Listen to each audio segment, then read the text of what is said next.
This is Phil Rizzuto with Joe Garagiola welcoming you to Busch Stadium, St. Louis, and the sixth game of the 1964 World Series.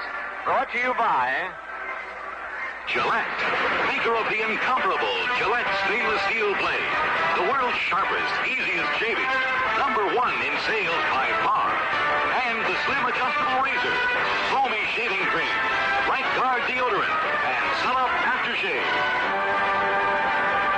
And by Chrysler Corporation, makers of the new 1965 Plymouth, Dodge trucks, Chrysler, and Imperial. Today's hosts, Chrysler and Imperial. For your listening pleasure, Gillette and Chrysler will also bring you exclusively on NBC Radio the 1965 Rose Bowl game. In this way, these companies wish to thank you for your support.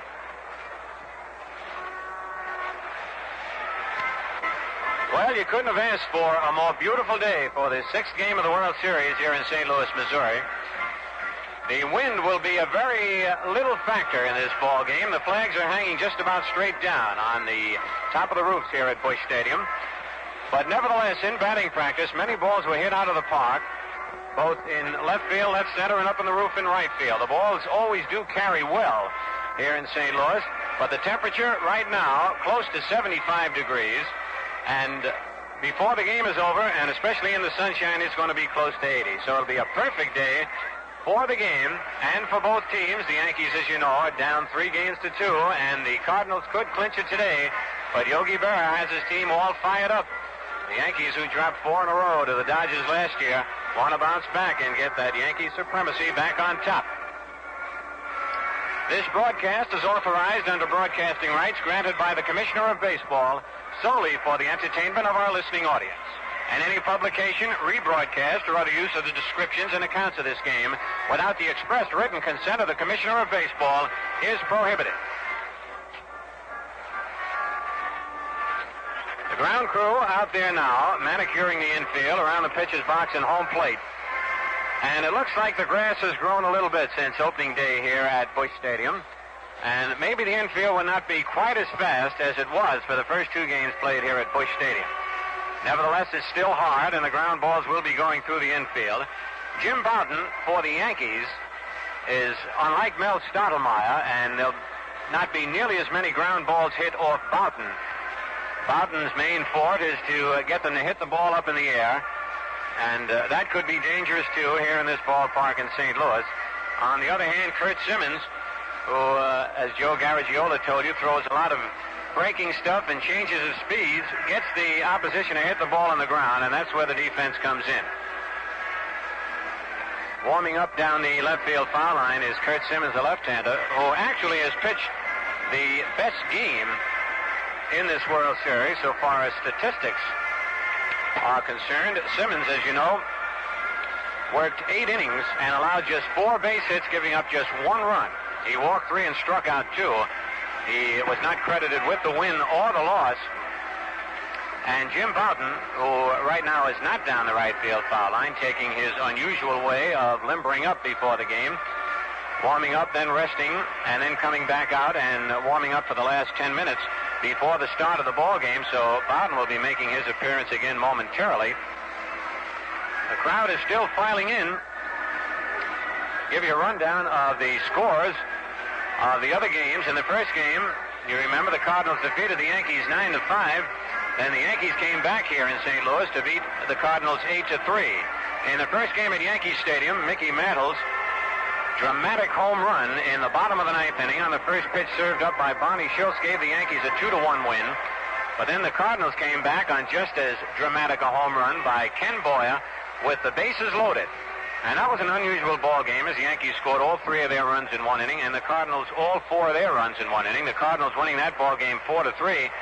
And then in the final game in New York, the only game that has gone extra innings thus far, the Cardinals won it 5-2 when Tim McCarver, who has been the hitting star for both sides with a his batting average is .471. He's 8 for 17. And his 3-run homer won it for the Cardinals in the final game at Yankee Stadium. Well, we have the starting lineups for you. For the New York Yankees, it'll be Phil Linz leading off and playing shortstop. Bobby Richardson will be batting second and playing second base. In center field, hitting third, Roger Maris. Mickey Mantle hitting in the cleanup spot and again playing right field. Doing the catching, as he has in every game thus far, Elston Howard. Ellie will be batting in the fifth position. In left field, batting sixth, Tommy Tresh. At first base, hitting in the seventh position, Joe Pepitone. And these are the only two changes that Yogi has made. With a left-hand pitcher going for the Cardinals, he alternates Tresh and Pepitone in the lineup. Clete Boyer will be at third base, hitting eighth. And pitching and batting ninth, the right-hander for the Yankees, Jim Bouton, who has just come out now and is starting to warm up again. For the St. Louis Cardinals, it'll be the speedy Kurt Flood leading off and playing center field. And you could say that about just about every hitter in the Cardinal lineup. Lou Brock will be in left field, batting second. Playing first base and hitting third, Bill White. Ken Boyer will be the third baseman, hitting in the cleanup spot. Batting in the fifth position. And playing shortstop, Dick Grote. The catcher, Tim McCarver, hitting in the sixth position. Out in right field, batting seventh, will be Mike Shannon. The second baseman, batting eighth, will be Dal Maxville. And pitching and batting ninth, Kurt Simmons. And out in front of home plate right now, ready to sing the national anthem will be Lisa Drake. The color guard out in short center field with the flag flying in front of them, ready now, and we're ready now for our national anthem. KSD TV's noon show, our national anthem. Oh, say, can you see by the dawn's early light what so proudly we hailed at the twilight's last gleaming, whose broad stripes and bright stars through the perilous fight o'er the rampart we watched were so gallantly streaming, and the rockets through the birds singing gave proof through the night that our flag was still there. Oh, say does that star-spangled banner yet wave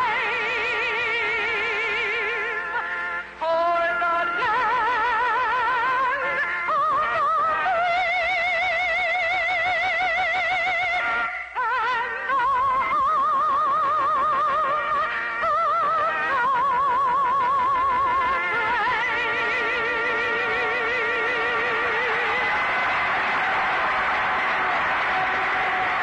Right now we pause 10 seconds for station identification.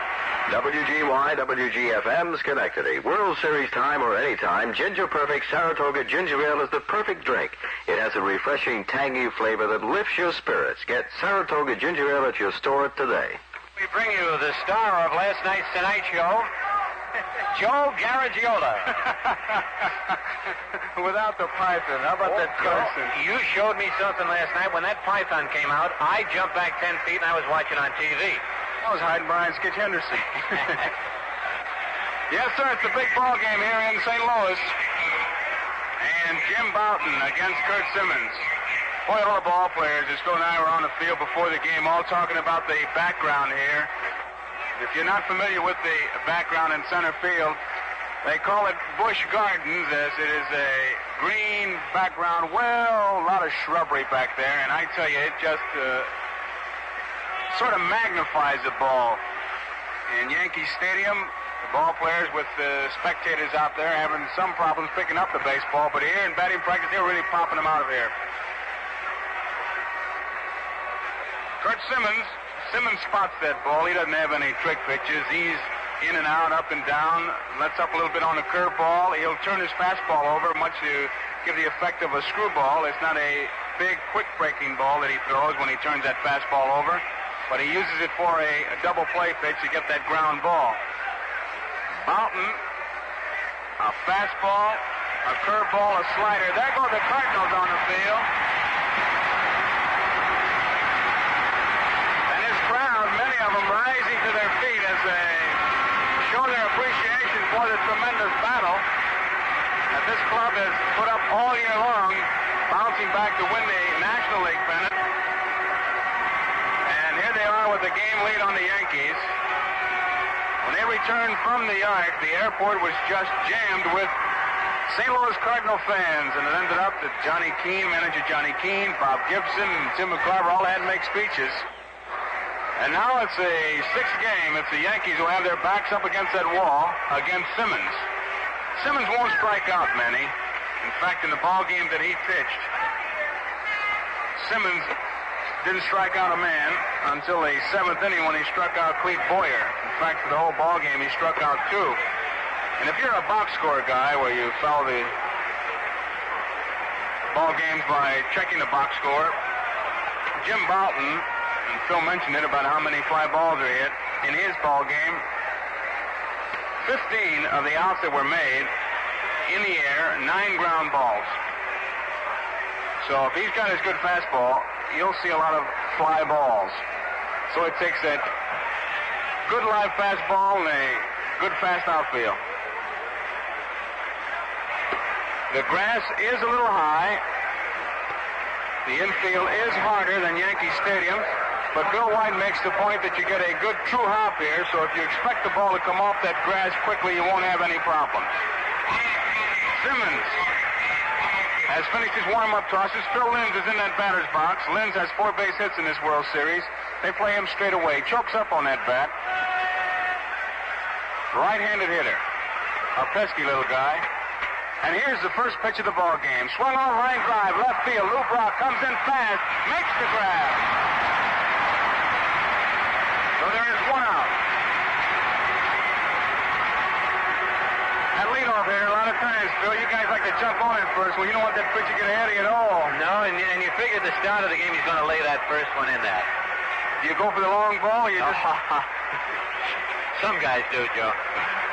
One out here is Bobby Richardson. Bobby Richardson with 9 base hits in this series. Shortens up as if the bunt takes it low and it's ball 1.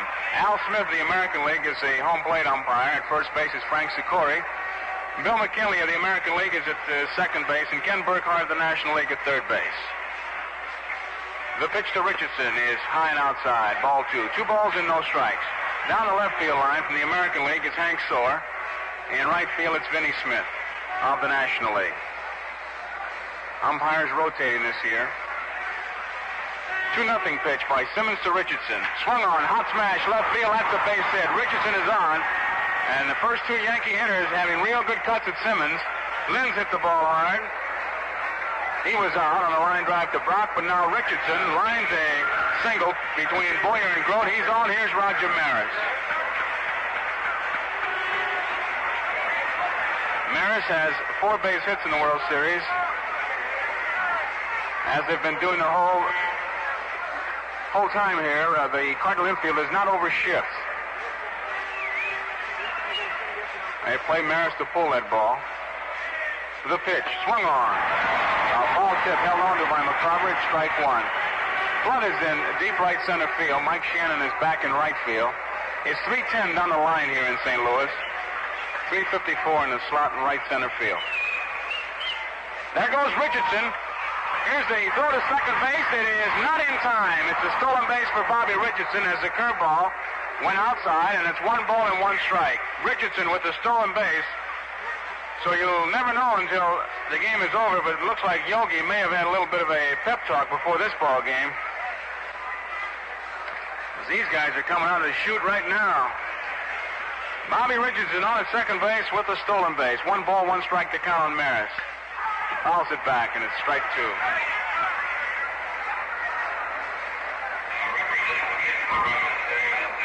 Joe, that was only the second stolen base of the series. The Yankees have both of them. Clete Boyer had the other one, and the Cardinals, who are really fast, though they haven't had to, have not had a stolen bases yet.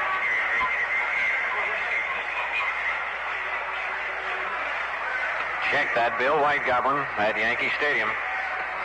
Struck him out. Maris got on strike.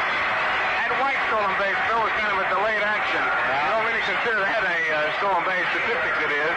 But remember, White was trapped on a bunt play and had no place to go, so he went to third, and nobody knew what to do, so they said, give him a stolen base and send him home. Mickey Mantle up there batting right-handed, 2 men out. And they play Mantle straight away. In fact, Flood is directly in line with the bag at second base. Here's the pitch. Swung on and fouled off. And it's strike one. Ball game just getting underway. Bobby Richardson is at second base. He single, stole second. Maris is just going out on strikes, and Mantle's up there with the count of strike one. Kurt Simmons. Taking plenty of time, ready. The pitch. Outside. 1 ball and 1 strike. Simmons in and out with that ball, up and down. He'll put a little on, take a little off, give you Uncle Charlie. He knows all the tricks. He's not going to give you that good ball to hit unless he absolutely has to, and then he's not too sure about it. He may just call time and make a telephone call. Here's the pitch. It's a strike. Up that outside corner. 1 ball, 2 strikes, 2 outs. Kurt Simmons, a cool customer out there. He pitches at Rosenberg, studies the target. Richardson leading off second base. Now we're ready. And here's the pitch. Fastball inside, 2 balls and 2 strikes. He tried to throw that ball by him. You know, pitching is keeping that hitter off stride. And that Simmons, he pitches like he's changing gears all the time. He's going 20 miles, then 30, then 40, back to 10, up to 80. He's constantly changing speeds. 2 balls, 2 strikes, 2 outs. Bobby Richardson at second base. Ball game just underway. Here's the pitch to Mantle. Swung on and missed. He struck him out. So Simmons gets 2 strikeouts in the very first inning here. And that ends the inning. So the score is the Yankees nothing and St. Louis coming to bat. You know, one of the unsung heroes for the Cardinals is certainly pitcher Carl Warwick. He's been up 4 times. He's been on base 4 times. And that's what I call a perfect performance. And talk about perfection. Here's the way to get a perfect shave. The cleanest, quickest, easiest shave in the world. How? Well, let's go. First, splash on lots of hot water. Really wet those whiskers. And to make them even wetter, moisture-rich Gillette Foamy, regular or menthol. The only leading shaving cream with K34 hexachlorophene antiseptic. And now, the incomparable Gillette stainless steel blade. The easiest first shave of your life. Yes, Gillette guarantees you the best first shave and more superbly comfortable shaves per blade than with any other blade. Or your money back from Gillette. Quite a statement, quite a shave. Then top it off with crisp, refreshing Gillette Sun-Up Aftershave. Smells better, feels better. Man, you put on a happy face, and you feel as good as you look.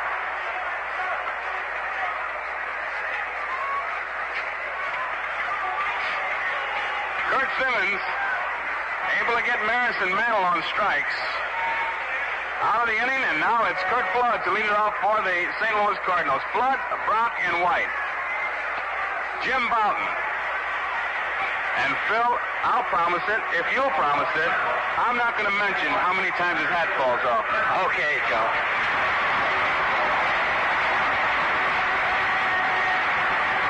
One thing I wish you would tell me, I've been with you now for a week. What's the Uncle Charlie pitch? A slow curveball. Oh, he lets up on it. The one that makes the shoestring snap. Okay. There's a strike, a fastball. Man, you've heard catchers. Tibbetts used to holler that all the time. Put a little on, take a little off, and give him Uncle Charlie. I never knew what it was. Well, they got you out with fastballs, huh? There's a fastball outside. 1 ball and 1 strike. They play Flood straight away. This Flood can really fly. Brock, White, Boyer, all good speed. Tapped foul. 1 ball, 2 strikes. Nobody on, nobody out. Beautiful day. It's a high sky, though. They want to look at the baseball again. Mountain rolls it in. Al Smith takes a look at it. You flip it out.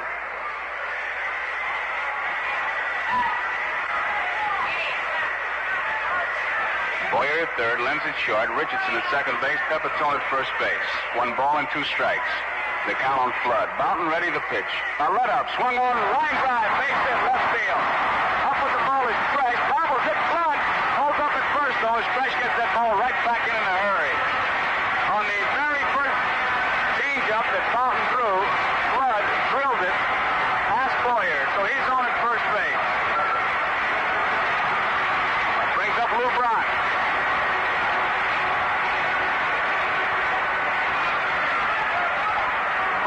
Third base, comes in a couple steps at third to protect against the bunt.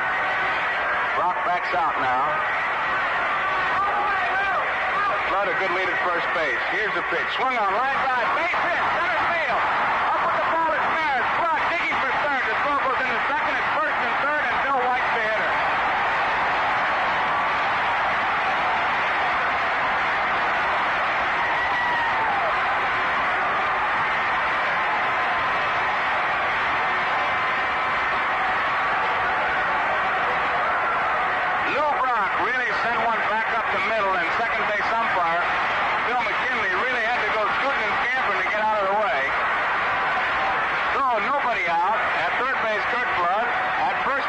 It's Lou Brock, and the hitter is Bill White. The infield back looking for the double play. They'll give him a run for 2 outs. They play White to pull that ball. Boughton taking plenty of time now. He's in a jam in a hurry. Both these ball clubs, they've battled all year for this World Series, the World Championship. Yankees have to win. The Cardinals win. They clinch it. Ready now. Boughton checks the runners, and here's a throw to first base. Not in time. Just kind of a lob throw. More of a commercial by Boughton to let Brock know that he's thinking about him. The delivery. Fastball is low, and it's ball 1. The Yankee bullpen in action. A right-hander, Sheldon, begins to loosen up.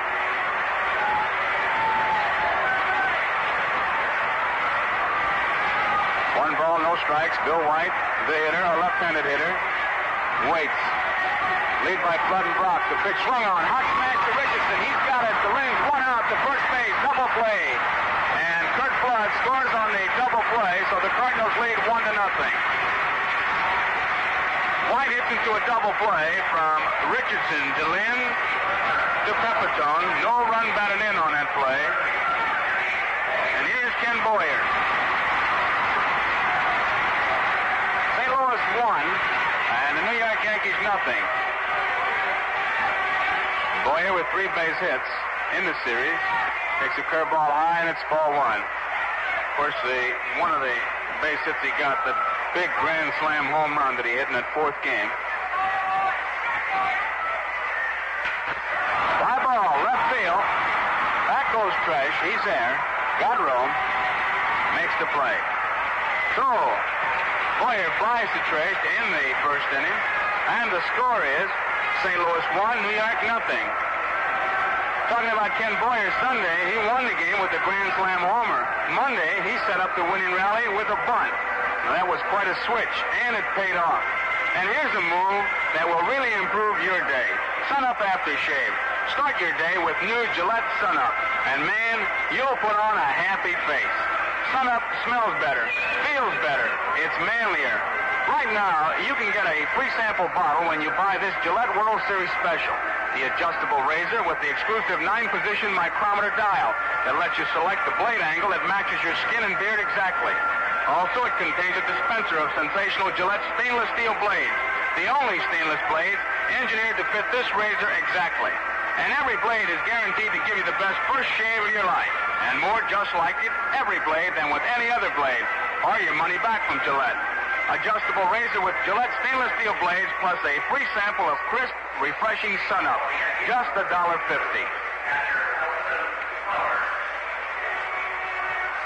Top half of the second inning, 1-0. The St. Louis Cardinals out in front. Elston Howard leads it off. Howard, 5 base hits in this series so far, hitting .313, 5 for 16. Kurt Simmons, the left-hander, gets his sign from young Tim McCarver. It's low and it's ball 1.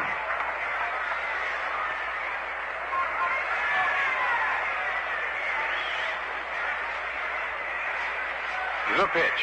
A let-up. Popped up. Out goes Maxwell. In comes Flood. Who's going to make the play? Maxwell at second base. In short center field. Made the play. A let-up. Howard popped it up in the short center field. And Flood and Maxwell, either one of them could have made the play. Maxwell finally made the play, and there's 1 out. Joe, when you got those infielders that can go back and get those Texas leaguers, it allows the outfielders to play a little deeper, and that is really great. For those couple steps on those long shots really do make the difference.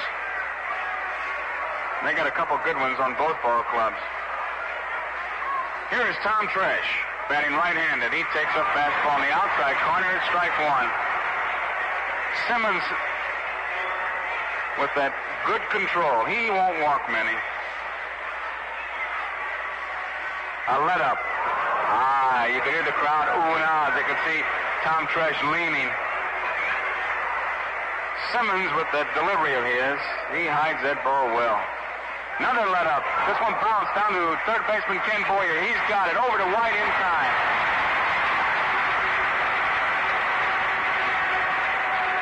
And that brings up Joe Pepitone. The last time that Pepitone faced Simmons, he was leaning over the plate, and Simmons moved him back.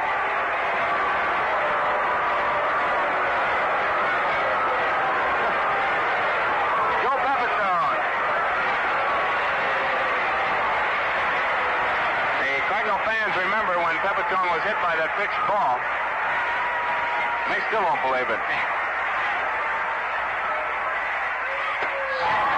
Strike 1. You can almost tell by the crowd reaction just exactly what's happening. Simmons with the fastball that time. Ready now. The pitch. Low. 1 ball, 1 strike. You know, they talk about your pitching delivery helping you. This Simmons, he gives you a lot of motion. You see nothing but fingernails, elbows, and kneecaps when he starts to throw.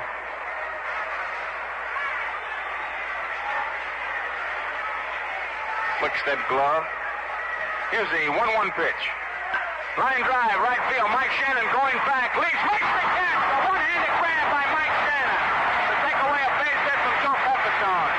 Nice play by the youngster in right field, Mike Shannon. Crowd appreciates it. Ends the inning, and the score is St. Louis 1 and New York nothing. Who's been using my right guard? Well, many a man has been asking that question lately. Well, today the whole family is using Gillette Right Guard Power Spray Deodorant because nothing touches you but the spray itself. It's always your own personal deodorant, and 2 seconds gives you 24-hour protection. Right Guard's not a gummy roll-on, not a messy cream. It's a refreshing mist, cool and gentle, dries on contact. And remember, nothing touches you but the spray itself. Seems like families everywhere are switching to Right Guard because today it's America's #1 deodorant. And while we're talking about outstanding products, how about that Gillette stainless steel blade? Gillette guarantees the best first shave of your life and more superbly comfortable shaves every blade than with any other blade, or your money back from Gillette. Discover for yourself the matchless uniformity of Gillette stainless steel blades.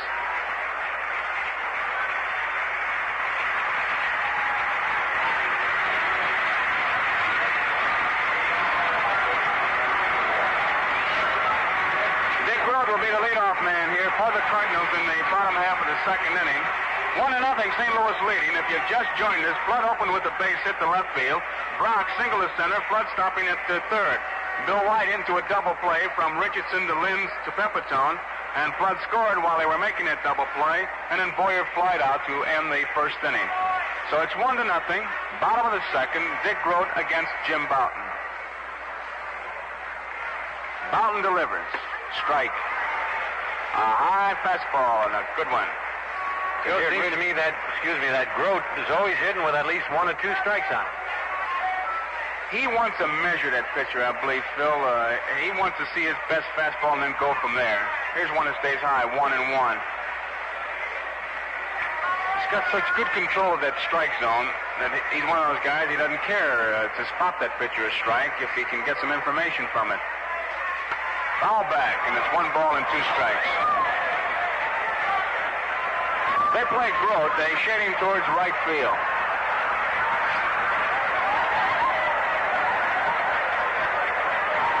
Center fielder Maris is on the second base side in the outfield. He's over in right center. There's a lot of room in left center field. 1 ball and 2 strikes. The wind is not a factor here. The 1-2 pitch by Boughton. Fastball. He got him looking. Dick Grote goes back to the bench, and that's always the longest walk in baseball. That bat weighs about 99 ounces when you get called out on strikes. Tim McCarver, listen to the hand.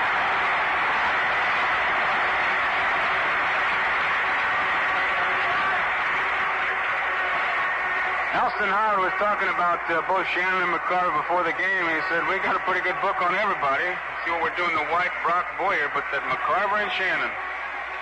Hot shot, right field, base hit. McCarver's on there again.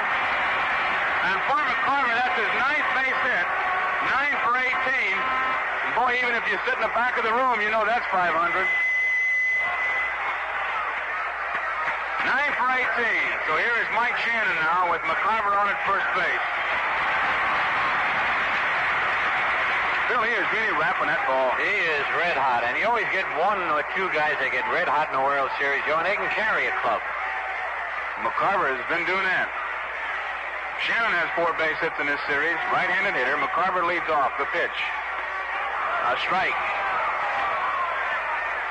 Shannon started to swing, held up. Now he's asking to see whether it was a swinging strike or if it was good enough to be called a strike.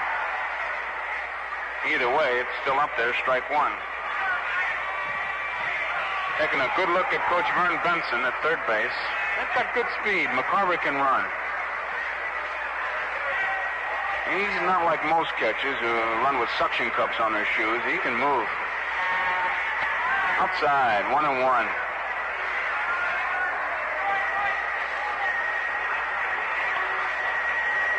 Benson going through a lot of signs. Hey, if McCarver would get a steal sign, shock wouldn't set in. It's not unusual. 1-0, Cardinals leading, bottom of the second. McCarver leading off, Shannon waiting. Good lead by McCarver. Here's the pitch. Swung on, popped up right side. Foul ball, out of play.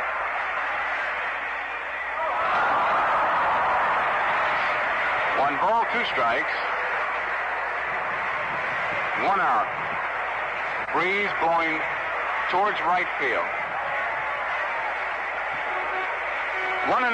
St. Louis leading, bottom of the second. This is the 6th game. Cardinals could win the World's Championship by beating the Yankees. Yankees battling back to tie it up and going to that big 7th game.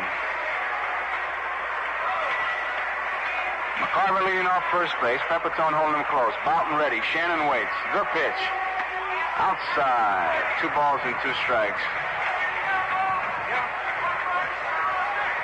Once again, Shannon taking a look at Benson. He's not looking for any sign for himself. He just wants to know if something's going on with McCarver. Because with 2 strikes, he's protect that plate. Shannon going through his calisthenics. He comes from that Colavito school of hitting. Here's the 2-2 pitch now. Swung on and missed. He struck him out. Boughton with a good fastball gets Shannon. That's his 2nd strikeout. And it brings up Del Maxville. This little guy has really done a job for the Cardinals. He is filling in for the injured Julian Javier, and what a big disappointment for Javier, as it is, of course, for Tony Kubek, who's out for the Yankees. Fly ball, right field. It's curving foul in the stands. There'd be no play. Mantle was over there.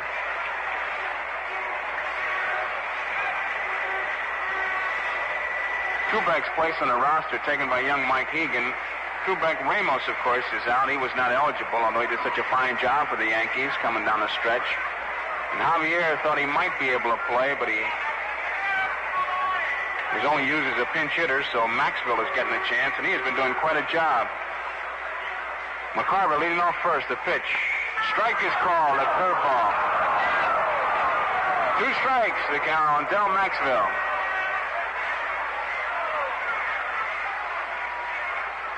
In the outfield, shades Maxwell towards the right field line.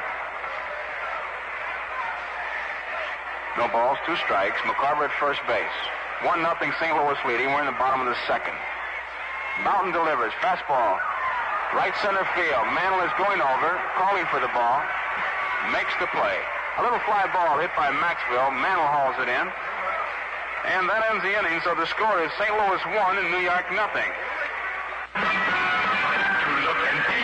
Use the station that made it. That outsell all the others made it. Get 12 blades while the price is low. It's a special from Gillette. Let's go. Here's your opportunity to save 28 cents and get weeks of shaving comfort. It's a Gillette World Series special. 2 6-blade dispensers. That's 12 incomparable Gillette stainless steel blades for just $1.50. Now's the time for you men who may not have tried this sensational blade to find out why it's the #1 seller by far. You're guaranteed the best fresh shave and more superbly comfortable shaves every blade than with any other blade for your money back from Gillette. 12 stainless steel blades for only $1.50. You save 28 cents. Get 12 blades while the price is low. It's a special from Gillette. Let's go. Top half of the third inning. 1-0 St. Louis leading. Red Shanedane's Cardinal coach is out warming up Simmons. Clete Boyer will lead it off. Did you see that whole Boyer family here, Phil? Looked like a meeting of the fan club, didn't it? Oh, they got a lot of them. They had quite a few athletes in their family. Wonderful feeling for the mom and dad to watch their both youngsters in action. Wonder who they're rooting for. Boy, if they're like all mothers and dads, just hope that the youngsters don't get hurt. Right. Here is Clete. Clete has 3 base hits so far in this series. He's taken a couple base hits away from Ken. Here's a pitch by Simmons. Strike. In the outside corner.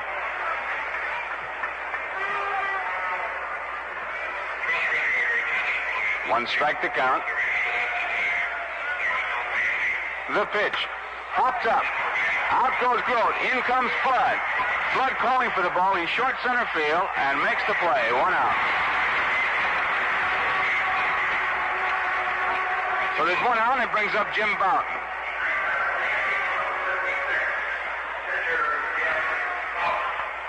Bouton, a right-handed hitter. He swings that bat.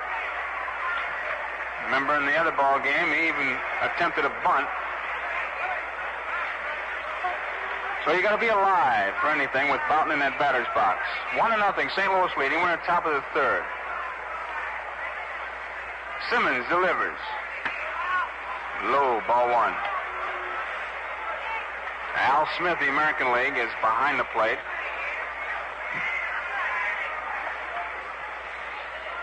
The pitch. Strike. 1 ball and 1 strike to count. Jim Bouton, the hitter. Nobody on, 1 out, 1-0. St. Louis leading, top of the third. The 1-1 pitch now. Foul tip. It got McCarver. McCarver hit on the hand. He appears to be all right. He's just walking around Al Smith. That stings, boy. McCarver just taking his time now. Bob Bowman, the Cardinal trainer. It numbs your hand is what it does. McCarver just waiting now. This kid's got a lot of bulldog in him. He won't want to leave. Bob Bowman out there now as McCarver takes a look. Bob says, well, you might have a little trouble turning on the radio tonight, but you'll be all right. McCarver's going to stay in that game. And you notice that, Phil? If that had been an infielder or an outfielder, there'd have been oxygen tents and everything out there. The only thing comes out there is the trainer, and poor catcher stands there and talks to the umpire. That's the roughest spot in baseball behind that plate. Fearless, underpaid leaders, all of them. Now they're going to check the count here, and it's 1 ball and 2 strikes. And we're ready to go. High, ball 2. 2 balls and 2 strikes. And McCarver rubs that hand in the dirt. No L'Oreal. Here's the 2-2 pitch now by Simmons. High, and it's ball 3. 3 balls, 2 strikes. The crowd doesn't like that at all because Simmons, known for his control, has fallen behind Boughton 3-2.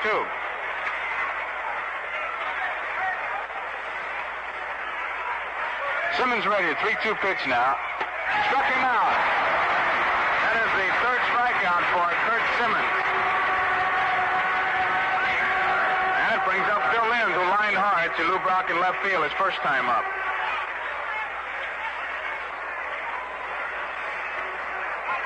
Simmons struck out 2 in the other ball game. So far today, he has struck out 3. He has given up 1 hit. That was a base hit by Richardson. Linz waits. Curveball is low. A big, slow, roundhouse curveball. You could count the stitches on that baby as it came up there. Strike is called on the outside corner. Simmons is amazing. A great lesson for the fellow who thinks that maybe his career is about to end. He was a hard thrower when he came up, and Simmons made himself a fine pitcher. Here's a 1-1 pitch. High, ball 2. They play Linz straight away. 1-0, St. Louis leading. Top of the third. Here's the 2-1 pitch to Phil Linz. Strike. A let-up. When he's getting behind those hitters, and 2-1 is considered behind for Simmons, he is letting up, and both on his fastball and his curveball, he's changing speeds. 2-2 pitch. Swung on, popped up foul, out of play. And the count remains at 2 balls and 2 strikes.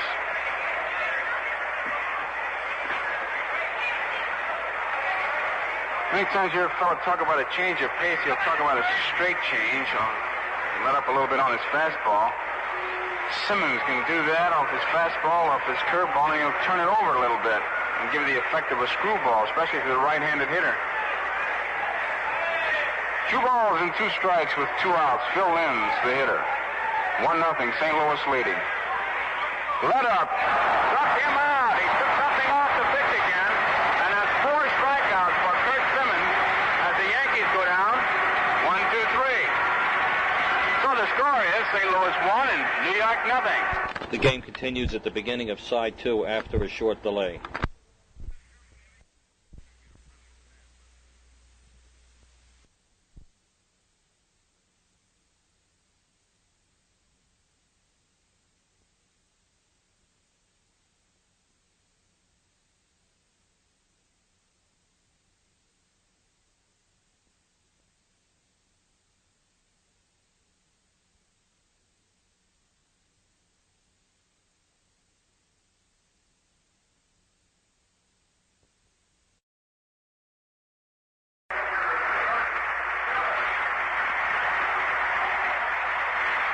The crowd giving Curt Simmons a nice hand here.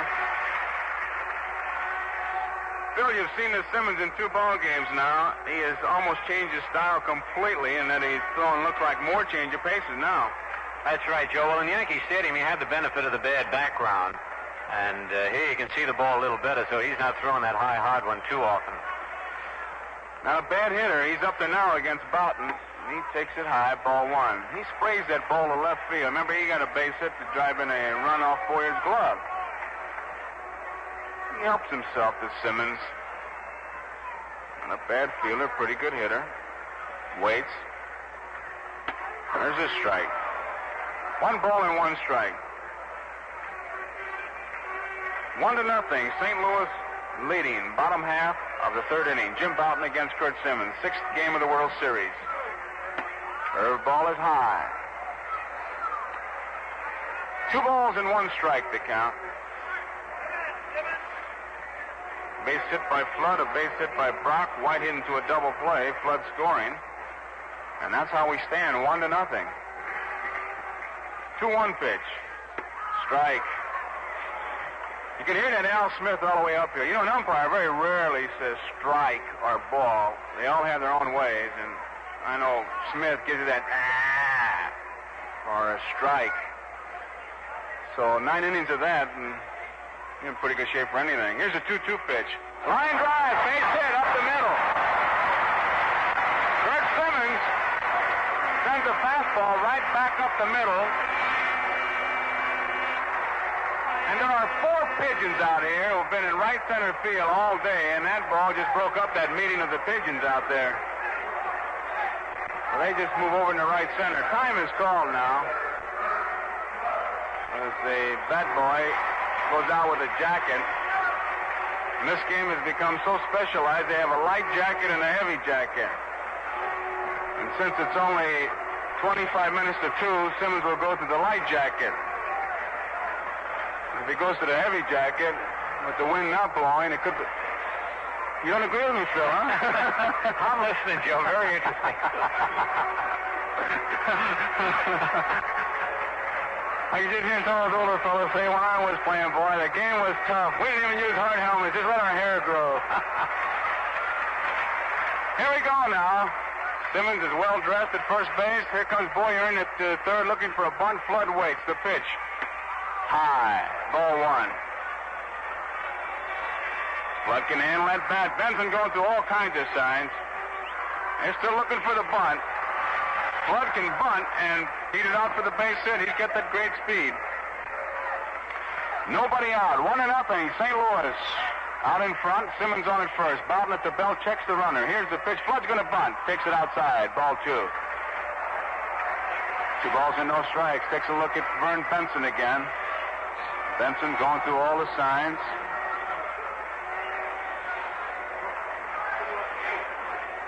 The balls and no strikes. It could switch off. Flood a leadoff man. Keane can do a many a thing here. Bunt. Have him taken. Sneak a base on balls. Here's the pitch. Takes it low. Ball 3. So it's 3 balls, no strikes. Jim Bouton with Simmons at first base. Flood didn't even look at Benson this time because you don't think he's hitting, do you? Oh, he'd be taken. They'd like to take that bat away from him to make sure. Bouton ready. Simmons leads off. Here's the pitch.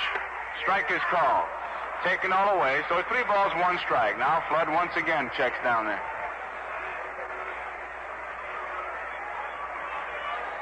Yankee bullpen busy. Sheldon up again. 3 balls, 1 strike. Simmons at first base. Pepitone holding him close. The pitch. Swung on. Fly ball. Right center field. Mantle and Maris. Who's going to make the play? It is Roger Maris got in front of Mickey Mantle and caught that ball almost in right field. Looked like Mantle was going to make the play. He was waiting for it, and then Maris just came swooping across and made the play. Oh, almost a collision, but Flood is out, and here is Lou Brock. But, Joe, you know, all year, Mantle, with that bad knee, Maris has been taking everything he can get to, and I guess he figured Mickey wasn't going to get over there. That was really a right fielder's ball, so apparently it's one of those plays they've made up before the game that he's going to get everything he can. Here is Brock with the first pitch for a base hit. Swings and fouls it off, a high curveball. And it's strike 1.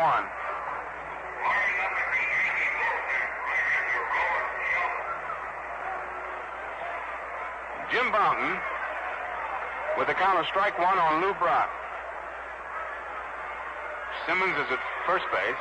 Pepitone is playing behind him. Boyer at third base. Still doesn't think that Brock is swinging away. He's in about 5 steps at third base. Clete Boyer really challenges these hitters to come on, hit it my way as he comes right in on top of them. The pitch. Swung on and missed, and he had a good cut at the fastball. Bouton challenged him with the fastball. He just doesn't give in. Bouton, a tough competitor. One of those fidgety guys, constantly fidgeting around with the uniform. Gives you the feeling that the coat hanger is still in his shirt. 2 strikes. The count on Lou Brock. Simmons leads off. Here's the pitch. Fouled off, out of play. So the count remains at strike 2. Remember Lou Burdett? The way he used to fidget around. Fred Haney had that great description. Said he could thread a sewing machine while it was turned on. Boy, that's pretty fidgety. 2 strikes. Brock waits. The pitch. Whoa! Spins him around like a yo-yo inside. It's ball 1. Jim Bouton moves him back. 1 ball, 2 strikes, 1 out, 1-0. St. Louis out in front. We're in the bottom of the 3rd. Kurt Simmons is at first base. He got a base hit. Flood flight out to Roger Maris, and that's where we stand. Bouton ready. The pitch.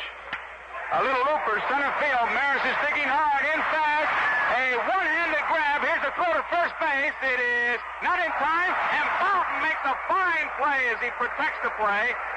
That ball would have rolled into the dugout, but Bouton very alertly backing up the play, kept that ball from going into the dugout. A tremendous play by the youngster. And Phil, how many times have you seen a pitcher turn spectator on that play and just stand on the mound? Quite often, Joe, and especially backing up first base, because actually Bouton didn't know whether Maris was going to catch that ball tonight, and he might have had to go over and back up third base if the ball got by Roger Maris in center field. That's right. If it's a base hit, it's the play's at third base, so he had a decision to make. He made the right one, and he saved himself some trouble. 2 outs, and Bill White is the hitter. White into a double play, hit the ball sharply at Bobby Richardson. Flood scored as White was being thrown out. Simmons still at first base. Pepitone behind the runner. Here's the pitch. Inside, and it's ball 1. Boy, you like to see that pitcher bounce around like that. It just makes your whole club just look so much better. Half the time the pitcher stands there like he's, got a reserved seat or something, watching the game. White swings at a high fastball, had a good cut, missed it. Boy, if nothing else, it'll loosen up every bone in your body. The manager likes to see that hitter take that kind of a cut, especially with 2 outs where he's looking for that long ball. 1 ball and 1 strike to count. Bouton ready. Inside, ball 2. 2 balls, 1 strike. Elston Howard behind the plate. This guy's some catcher. This pitcher's never looked wild. Just kind of sits back there. 2-1 pitch. Bouncing ball. Pepitone, a nice grab, one-handed, flips to Bouton. It is in time, and White is out on a fine play. Pepitone to Bouton. So the score is St. Louis 1, New York 0. Want the cleanest, easiest shaves in the world? The best first shave of your life? Try the Gillette stainless steel blade, and you'll find out after 1 stroke why it's the #1 seller by far. Yes, Gillette guarantees you the best first shave of your life, and more just like it every blade than with any other blade, or your money back from Gillette. Here's superb shaving satisfaction, blade after blade, dispenser after dispenser. The Gillette stainless sets a new standard for shaving comfort. See for yourself. We pause 30 seconds for station identification. WGY, WGFM, Schenectady. You'll always be home safe when you buy Ginger Perfect Saratoga Ginger Ale. Its extra pale, dry flavors, bubbly, bright, and zesty. A real thirst quencher, too. And Saratoga Ginger Ale is a delicious mixer served with your favorite beverages. Saratoga Ginger Ale is a happy marriage of imported Jamaican ginger and clear, pure water with just the right touch of carbonation. Get Saratoga Ginger Ale at your favorite store in full quarts. Slide home with Ginger Perfect Saratoga Ginger Ale today. Bobby Richardson to lead it off. Phil, you've been listening to the press box announcement. Pretty interesting. 30,805 people here again, Joe, and that's all 3 games played here at Busch Stadium have been the exact amount here each day for each game. Isn't that something? That could be a World Series record. Same number of people attending the same number of games. Bobby Richardson now. Richardson The only base hit off Simmons. He singled to left, then stole second, but then Maris and Mantle went out. Simmons is ready, and here's the pitch. Swung on and popped up. Foul territory. Bill White over near the dugout. McCarver is there. Do they have room? No. Foul ball. Bill White and the Yankee bench jockeying back and forth. McCarver, when he flips that mask off, he really gets it out of the way. He had thrown that mask way back near the screen behind home plate. He's not about to step on it. One strike they count. Bobby Richardson, the hitter. Top of the fourth, St. Louis 1, and New York nothing. Simmons is ready. The pitch. Swung on, a hot smash, base hit, center field, a slow curveball. And Richardson timed that ball perfectly, and he's got himself another base hit, and Richardson has 11 base hits in this series.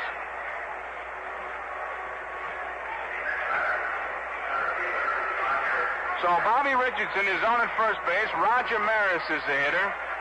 Maris was out on strikes his first time up, right down the end of that bat. Outfield swung around. White holds a base runner close. Here's a lob throw.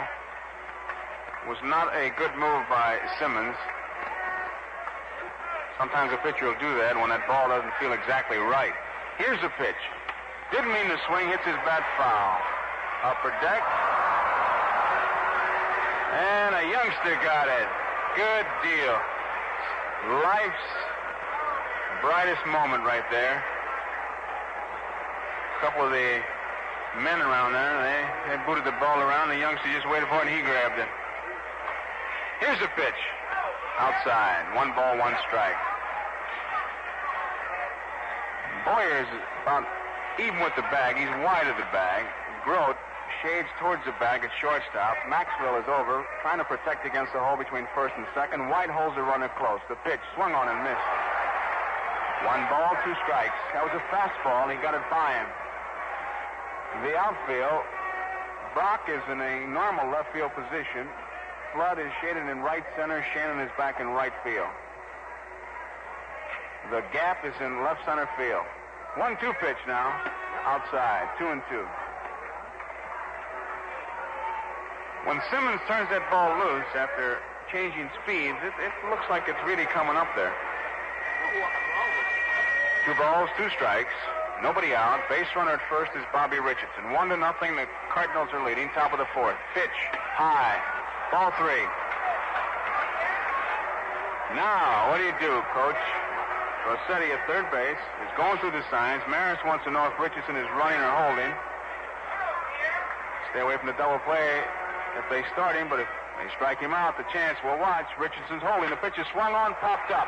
Foul territory. Down the first base line. Bill White giving chase. He does not have room. Foul ball. And the count remains at 3 balls and 2 strikes. Richardson was not running.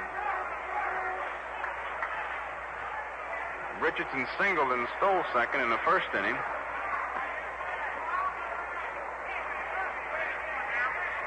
One to nothing, top of the fourth. St. Louis out in front. Simmons taking plenty of time. Bobby Richardson leads off first base. Bill White holds him close. Here's the pitch. There goes Richardson. Swung on, popped up. Bill White at first base in foul territory. Has plenty of room. Makes the play. Richardson gets back to first. You can see White take a look at Richardson as he was getting a beat on the pop foul.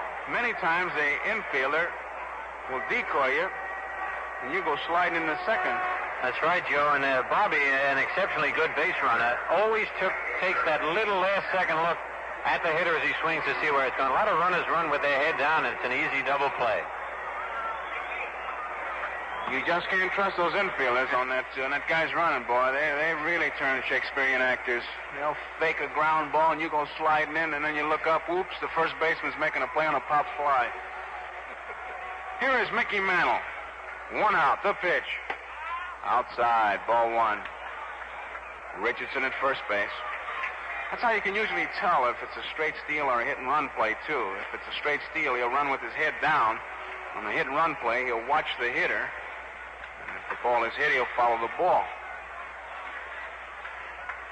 Mantle waits. The pitch. Outside. Ball 2. 2 balls and no strikes now. Mantle batting right-handed. He hit that tremendous home run batting left-handed off Barney Schultz. He's had a great year for the Yankees batting right-handed. He's got Simmons 2 balls and no strikes now. 1 out. Here's the pitch. He didn't mean to swing. Taps it. Bill White at first base has it. Flips to Grote. Out at second. Back to first. Not in time. Mantle beat the return throw. Mantle trying to hold up on that pitch. The ball hit his bat. It got by Simmons. White made a fine play. Flipped to Grote. The force was on Bobby Richardson, but the return throw was not in time, and Mantle is at first base with 2 outs and Elston Howard, the hitter. Joe, that Bill White was better than halfway between first and second base when he fielded that ball. You talk about cat-like movements. He's got him out there. You know, he's not afraid to throw that ball to get the lead guy, Phil. Sometimes a guy, he'll get the ball and he'll look, and then he'll play safety first. He fired that to Grote. Here is Elston Howard. Strike is called a fastball in an outside corner. There are 2 outs. Mickey Mantle at first base. Howard popped out to Del Maxwell on a let-up curveball his first time up. Mantle leads off the pitch. Foul tip. And strike 2. McCarver held on to it. So it's 2 strikes, no balls, 2 outs. Base runner at first is Mickey Mantle. 1-0, top of the 4th.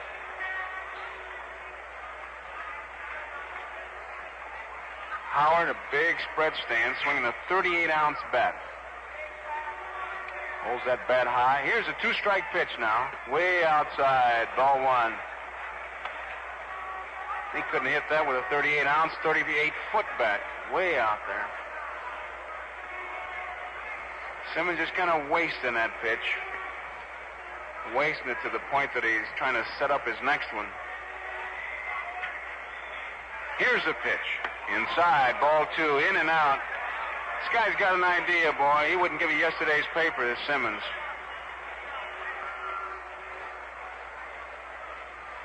Two balls and 2 strikes to count. He's ready. Here's the pitch. Outside, ball 3. That's the one he wanted something to happen on. It didn't, and it gives Mickey Mantle about 4 extra steps at first base because with 2 outs, he can start to run the minute Simmons starts for the plate. Most pitchers like to see that pitch of decision on 2-2 rather than 3-2. Mantle's certainly fast enough to score on that long single now. Simmons ready. The pitch. Fouled off. The count remains at 3 balls and 2 strikes. That was a fastball. He got it by him.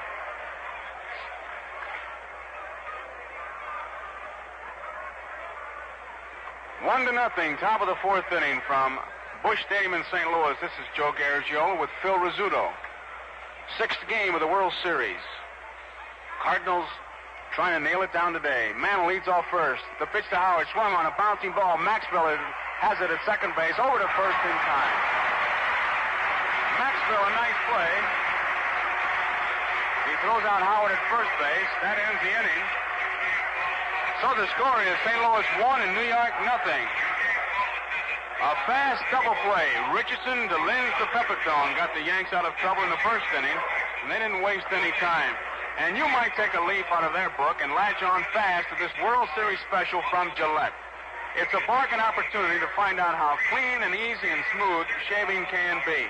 It's your chance to get 2 6-blade dispensers of Gillette stainless steel blades, 12 of them for only $1.50, and save 28 cents.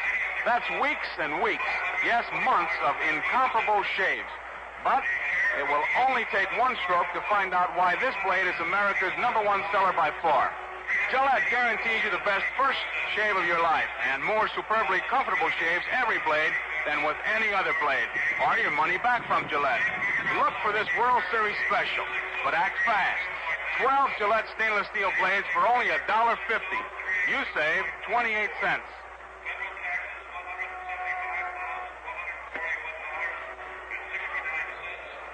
Ken Boyer, Dick Grote, and Tim McCarver, the Cardinal batters here in the bottom half of the 4th inning. 1-0. Cardinals scored the run in the first inning. Flood single to left field, and then Brock on the first pitch single to center, and Flood stopped at third. Bill White then hit a hot shot at Bobby Richardson, who flipped the lens back to Pepitone for a double play with Flood scoring. Boyer flied to left field to end the inning. And that's been the story of the scoring here at Busch Stadium. 1-0. Bottom of the fourth inning, Boyer waits. High, ball one.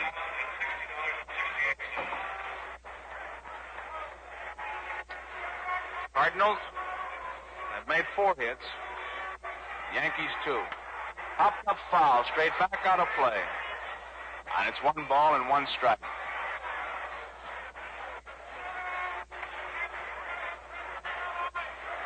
Joe Schultz coaching at first base. You can hear him holler the words of encouragement to his hitter, Ken Boyer. Vern Benson, the coach at third base. Howard Paulette, a pitching coach. And Red Schoendienst, the other coach for manager Johnny Keane. There's the strike of fastball.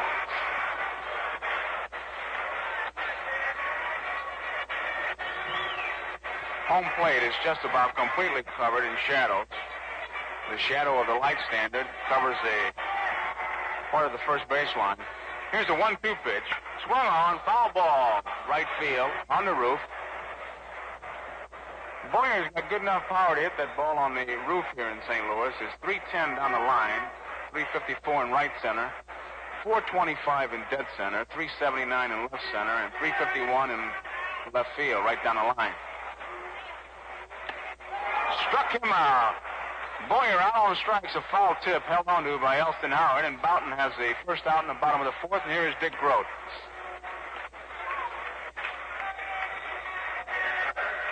It's 3 strikeouts for Boughton. Simmons has struck out 4. Grote was called out on strikes the first time. And that's a bit unusual because one thing Dick Grote will do is swing that bat.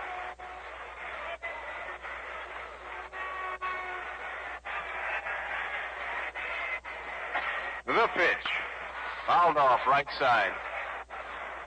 Strike 1.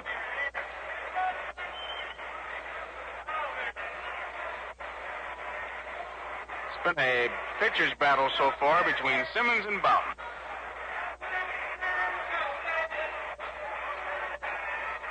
Baseball's all over this field. Howard had to chase one down. Richardson chased one down for the pitcher.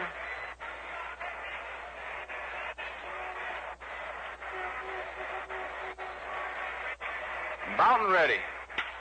Right center field. Mantle going over. Maris going over fast. Maris is there and makes the play. Fly ball in the right center field. Looked like it might have plugged the gap, but that Maris really getting over there. Phil it switched to center field. Hasn't bothered him at all. No, and he's going to be in center field for a long, long time to come for the Yankees, Joe. Here is Tim McCarver, who is everybody's hero here in St. Louis. This youngster has really taken charge. He is 9 for 18. Curveball inside, ball 1. From Memphis, Tennessee. His father was on the police force and quit the police force so he could have more time to watch his son play Major League Baseball. There's a strike. 1 ball and 1 strike. They're playing McCarver just a little bit more to pull than they were earlier, the Yankee outfield is. 1-1 pitch. A let up, bounce foul down the first baseline. Joe Schultz makes the play. Boy, they got a bugler out in right field. Looks like he just missed a parade or something. He's been blowing since about 11:30.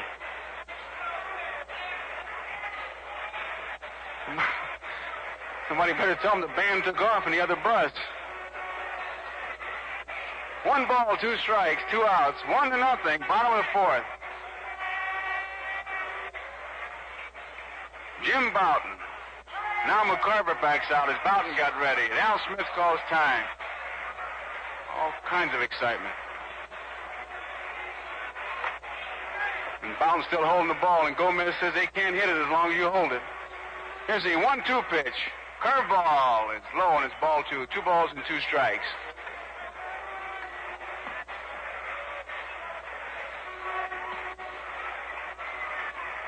One to nothing. St. Louis out in front. It's the bottom of the fourth. Boughton getting his sign. Here's the 2-2 pitch. Bouncing ball. Boyer can't get it. Linz will have to tough play. The throw is not in time. He's got another base hit.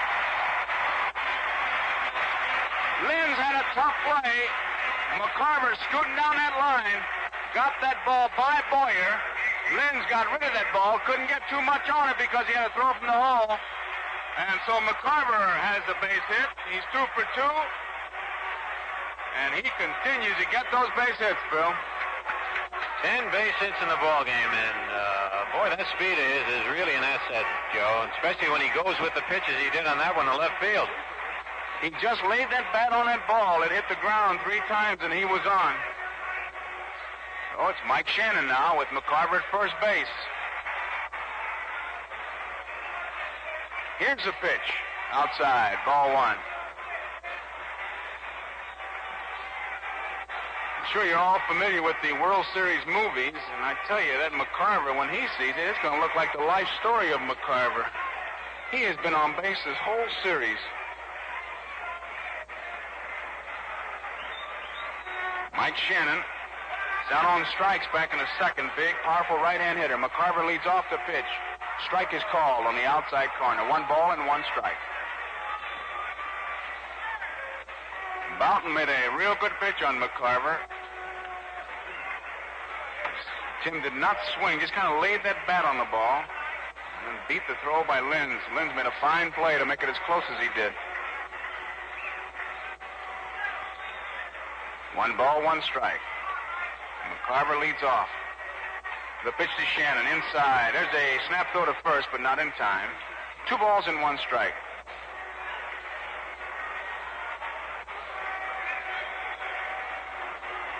Mike Shannon playing before the home folks.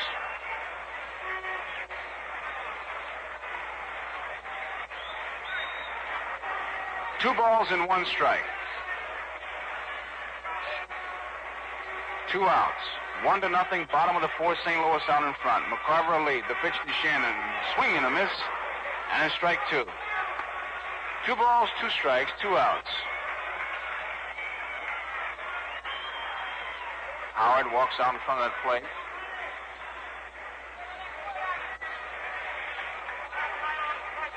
Boughton, a real battler on that mound, gets his sign from Howard. McCarver leading off first. Boughton at the belt. Shannon waits. Here's the pitch. Foul back. Fastball. And the count remains at 2 balls and 2 strikes. Shannon had a good cut at that fastball.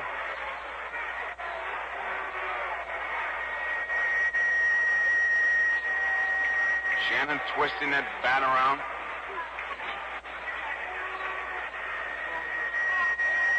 Two balls, 2 strikes.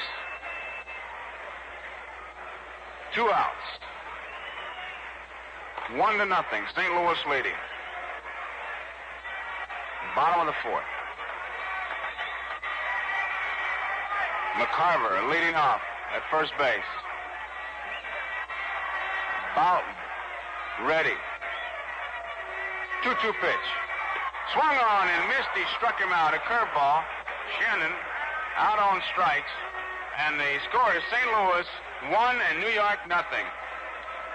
Men, would you like the cleanest, quickest, easiest shaves in the world? It's really very simple. First, splash on lots of hot water. Really wet those whiskers. And then make them even wetter with moisture-rich Gillette Foamy, regular or menthol. Its tiny moisture bubbles super saturate your beard. And Gillette Foamy is the only leading shave cream containing K34 hexachlorophene antiseptic. It cleanses your skin while you shave. Now, for the easiest first shave of your life, slip an incomparable Gillette stainless steel blade in your Gillette adjustable razor. Discover why this blade has become the #1 seller by far. Gillette guarantees you more superbly comfortable shaves every blade than with any other blade, or your money back from Gillette. And every shave can have a perfect ending. Splash on a dash of refreshing sun-up aftershave. Smells better, feels better, manlier. Women like it too. And that's it for real shaving luxury. Foamy, Gillette stainless steel blades, and new sun-up aftershave.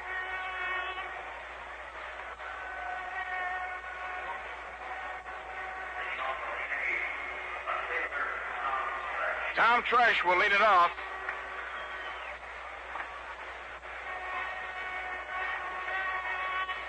Top half of the fifth inning. 1-0. St. Louis out in front. Tresh bounced out his first time up. Tresh batting right-handed against the left-hander Curt Simmons, a switch hitter. It's Tresh, as is Mantle. Here's the pitch. Outside, ball one. One ball, no strikes. Nobody on, nobody out, top of the fifth. Yankees have made 2 hits. Cardinals have made 5. Swung on and missed. Strike one. And you talk about a let-up. Simmons stood there like he had a string on it at the other end. At the right time, he just yanked the string. 1 ball and 1 strike.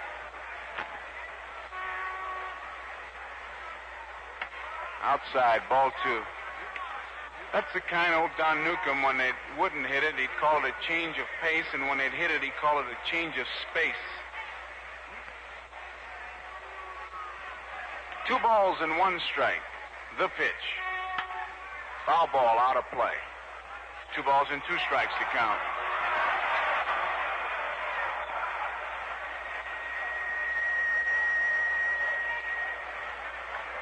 Nobody out. Nobody on. Top of the fifth. The Yankees trailing the Cardinals 1-0. Simmons and Boughton. A real pitcher's battle. The left-hander's ready. Tresh swings, hits one down left field line. It is curving foul. That ball would have been trouble. Tresh got out in front of a curveball and pulled it foul down the left field line. The umpire down the left field line is Hank Soar of the American League. Al Smith, the American League, behind the plate. Sikori, National League, first base. McKinley, American League, second base. Burkhart of the National League, third base. Soar down left field line. And Vinnie Smith down the right field line. 2-2 pitch.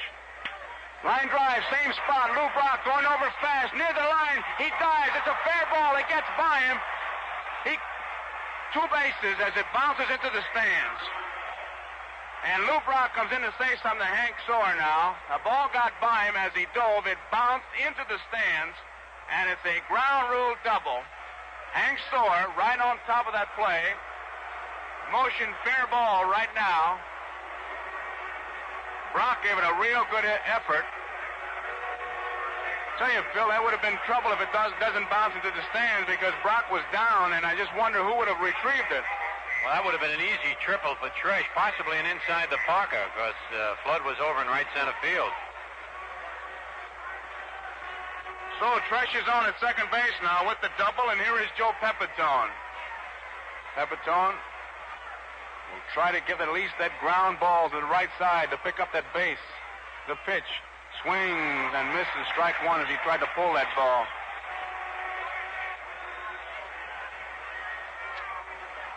They play Pepitone to pull that ball. He was robbed of a base hit on a fine play by Shannon. Here's the pitch by Simmons. Fouls it back. And it's strike 2.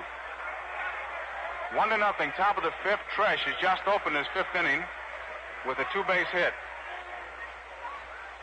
And now Joe Pepitone's up there with a count of strike 2. Simmons has struck out 4. The base hit by Tresh was the third Yankee hit. Richardson has the other 2. Simmons ready. Pepitone waiting. Simmons backed off for a minute. Gets a new sign. Now he's ready. Tresh leads off second. Here's the pitch. Struck him out. As Pepitone trying to hit that ground ball, reached for a curveball, a big strikeout for Simmons. And it brings up Clete Boyer. That was really a big strikeout, Joe. As you said, Pepitone, all he had to do is hit a ground ball the right side, advance Tresh to third. Clete Boyer now, 1 out. 1-0. St. Louis out in front.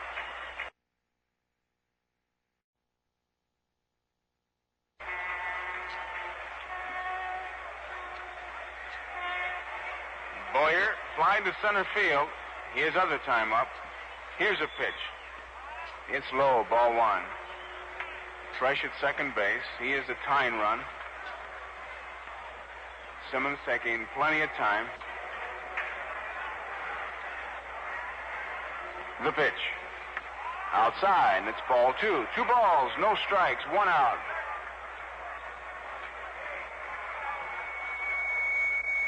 Clete Boyer waving that bat. Jim Bouton in the on-deck circle. Tresh leads off the pitch. It's a strike over the outside corner. 2 balls, 1 strike. There's 1 out. Tom Tresh at second base. St. Louis 1, New York nothing. Top of the 5th. The big 6th game of the World Series. The pitch. Swung on. Fly ball right field. It is a foul ball. Nobody can get it out of play into the stands. And it's 2 balls and 2 strikes. Right over the Yankee bullpen. Boy, there's a lot of players in both bullpens. You take a look at one, you take a look at the other, and it look like juries that are off just watching like everybody else. 2 balls, 2 strikes. Boyer waiting. Big pitch coming up, and here it is. Swung on, a bouncing ball up the middle. Maxwell to his right. He has it to plays the first base in time, and Tresh takes third. So now it's up to Jim Bouton with 2 outs.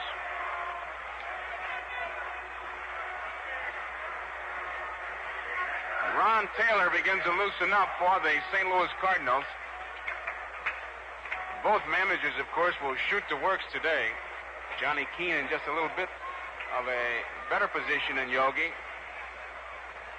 But there will be a tomorrow for Johnny Keane should he lose, but for Yogi there is no tomorrow. For him, it's spring training if he loses today. Jim Bouton with Tom Tresh at third base. Waits. Simmons delivers. Outside, ball 1.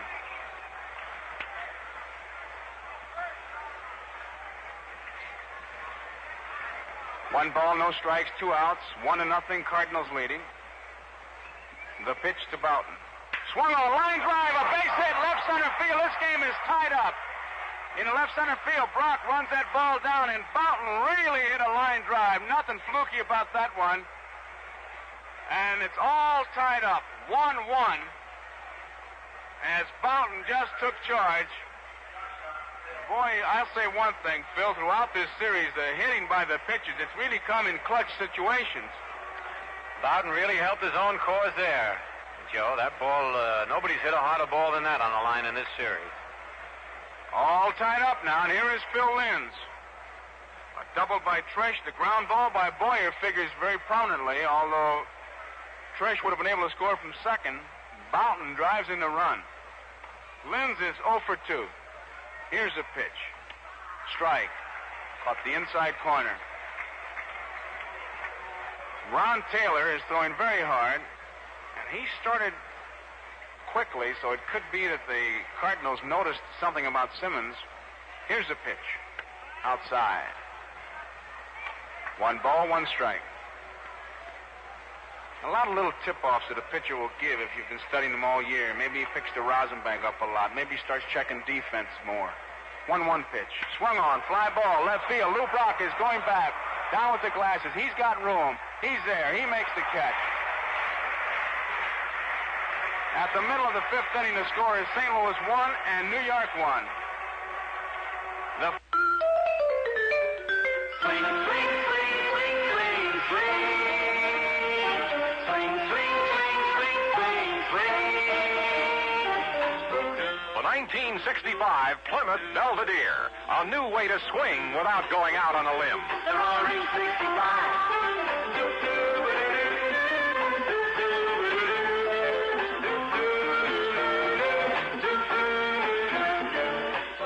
65 Belvedere. Beauty, power, big car at a little price. 18 models in all. 65 Plymouth Belvedere. A new way to swing. Swing, swing, swing, swing, swing, swing.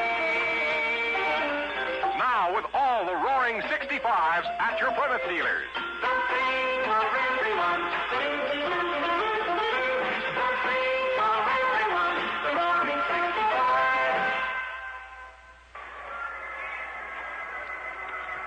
We pause 30 seconds for station identification. WGY, WGFM, Schenectady. Want to be a winner? Serve your guests Ginger Perfect Saratoga Ginger Ale. It's a pale, dry ginger ale with just right carbonation and a touch of imported Jamaican ginger. It's great served ice cold in tall glasses and mixes superbly with other favorite beverages. And with full quarts of sparkling Saratoga ginger ale, you get over 10% more beverage. Saratoga ginger ale strikes out thirst and makes a delightful mixer, too. Get Saratoga ginger ale now at your favorite store.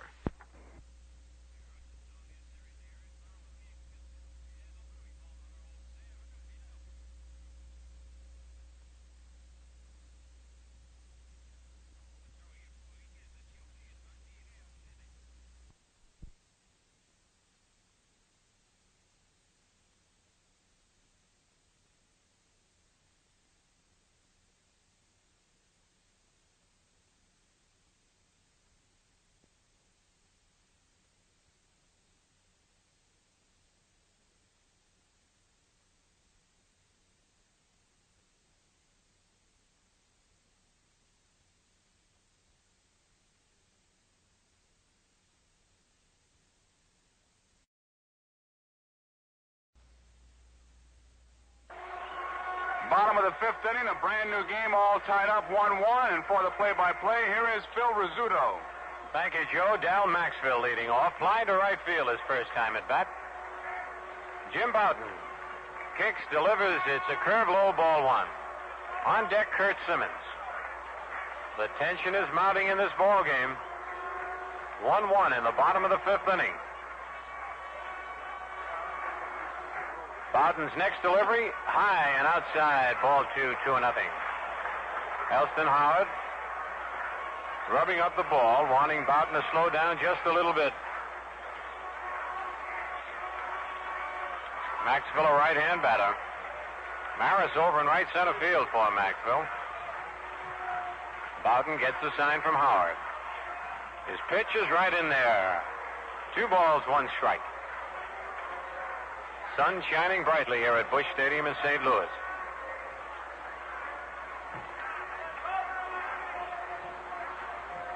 The 2-1 delivery, hit in the air to right field. Mickey Mantle going back and makes a one-handed catch. That ball was over Mickey's head.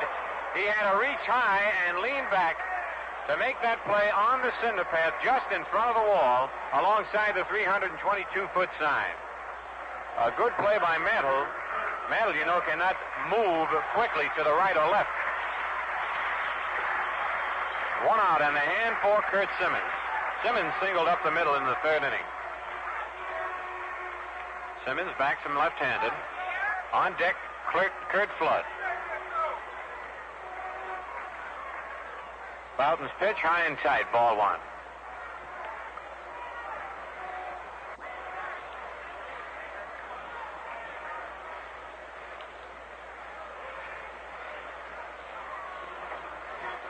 Here's the windup. Fastball high and away, ball 2.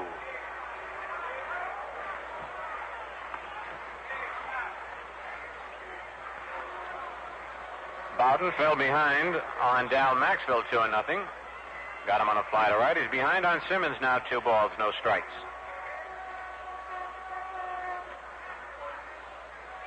Here's the windup. The pitch is right in there. Strike called, 2-1.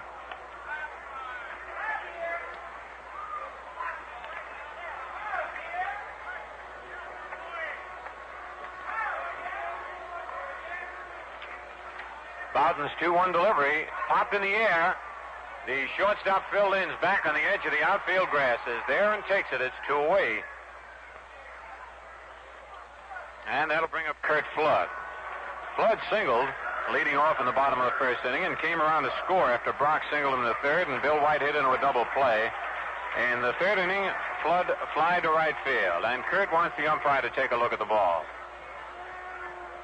With 2 out and nobody on, and the score tied 1-1 in the bottom of the fifth inning.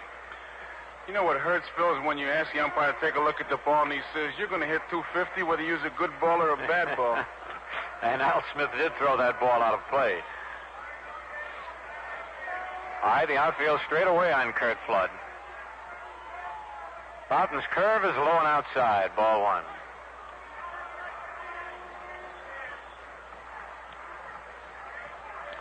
On deck, Lou Brock. The 1-0 pitch. Swing and a miss. Strike one. 1-1.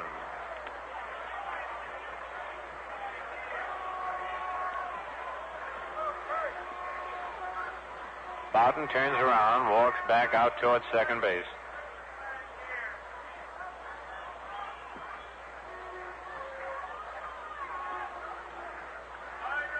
Here's his 1-1 delivery. It's on the outside corner. Strike two call. 1 ball, 2 strikes.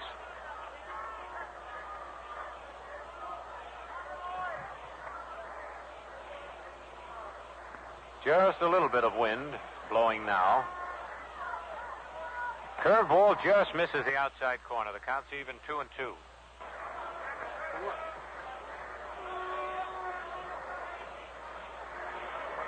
Boughton has slowed down quite a bit here in the bottom of the 5th inning. Seems to be rubbing his right shoulder and right arm, swinging it around over his head. How can you tell when he feels good? It is hard because he does that most of the time. Here's his 2-2 pitch. Inside. Brushes Flood back from the plate, and it's a 3-2 count.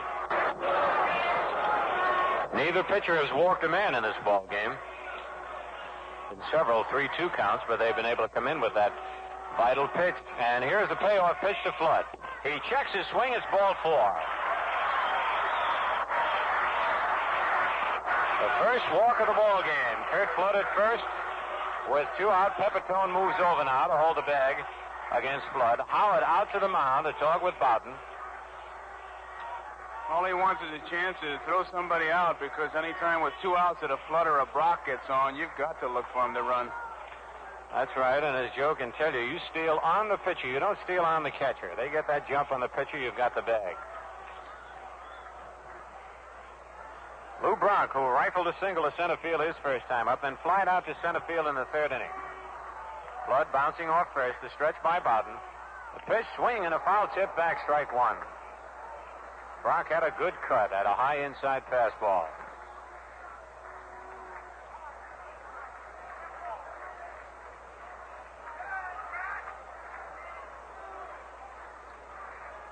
Something unusual, Phil. I just noticed Ken Burkhardt motioning to Bill McKinley that Flood can run.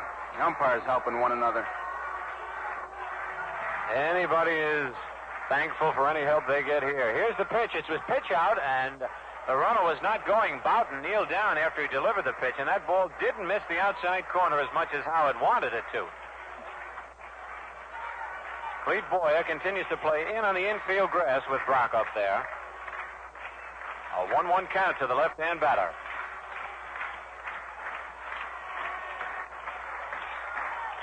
Flood bounces off first. Boughton checking the sign, taking a long time. Now he sets. Checks Flood. His pitch fouled back against the screen. 1 ball, 2 strikes. Bill, you were a base stealer.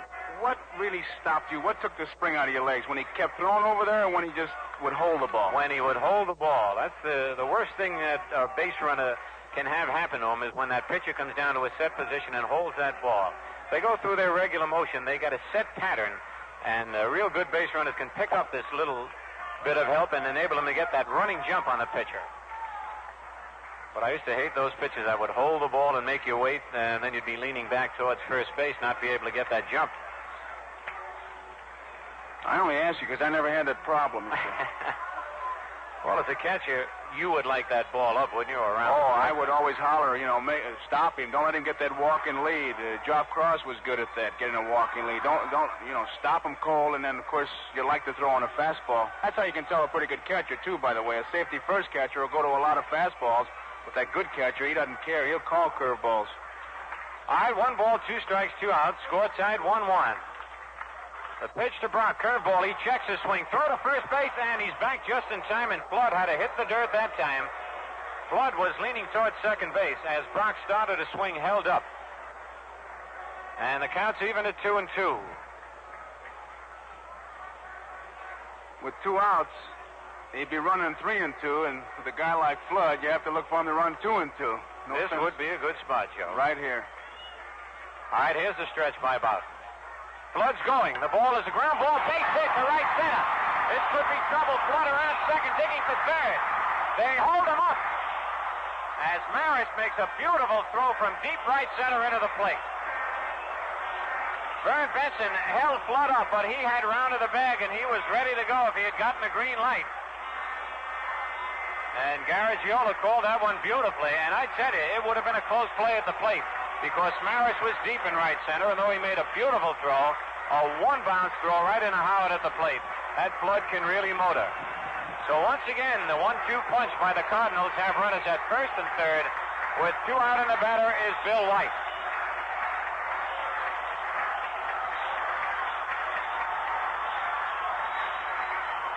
White bounced into a double play his first time up. Flood scoring on the DP. Then he bounced to first base. Here's the stretch by Boughton. The pitch to White is a curve high, ball 1. White has hit the ball hard both times up. He was thrown out on a fine play by Pepitone in the third inning. Roland Sheldon gets up again in the Yankee bullpen with this score tied 1-1 and 2 out and 2 on in the bottom of the 5th inning. Boughton sets. His pitch low and inside. 2 balls, no strikes. When the Cardinals gather momentum, so do the fans here in St. Louis.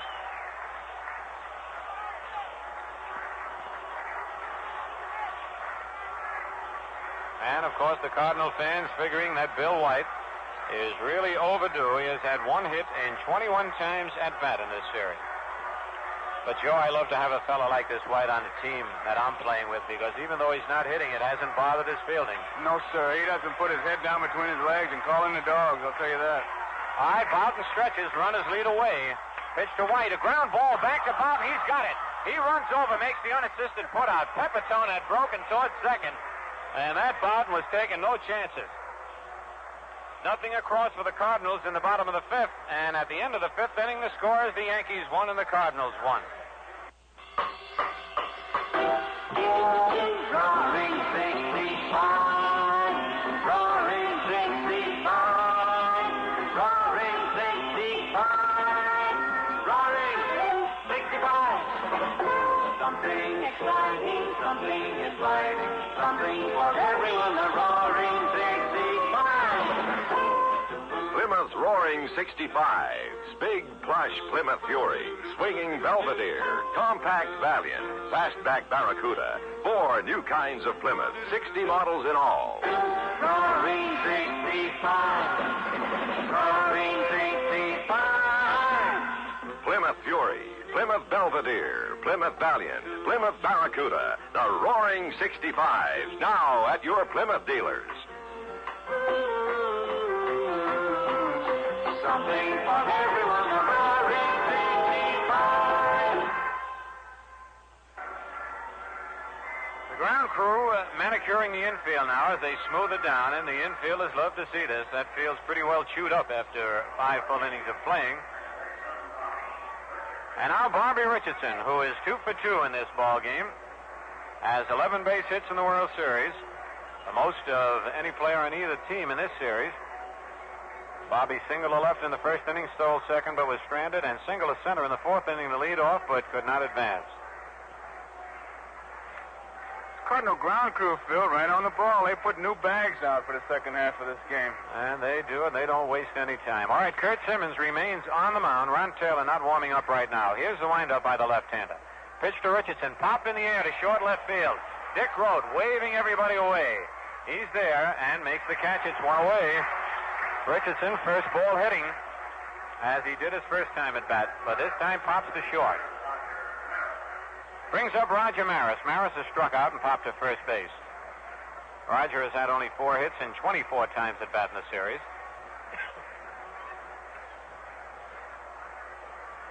A 1-1 ball game in the top of the sixth. Simmons' first pitch just outside, ball one. The outfield is deep and around towards right on Maris. On deck, Mickey Mantle. Simmons delivers. It's low and away. Ball 2. 2-0.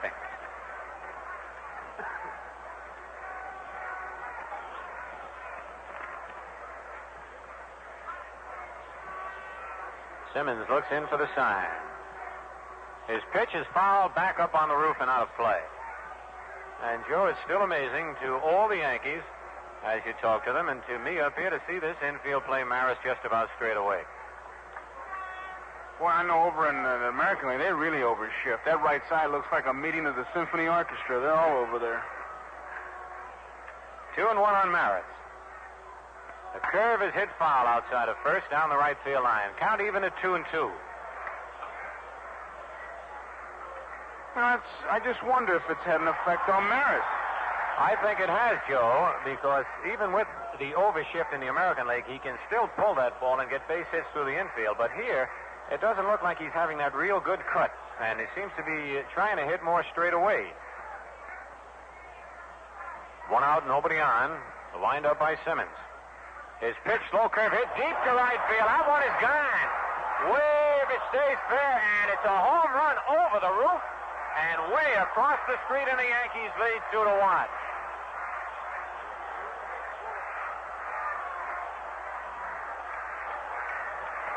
Kurt Simmons had come in with a sidearm curveball, and Maris waited on it and really drilled it deep to right field over the roof.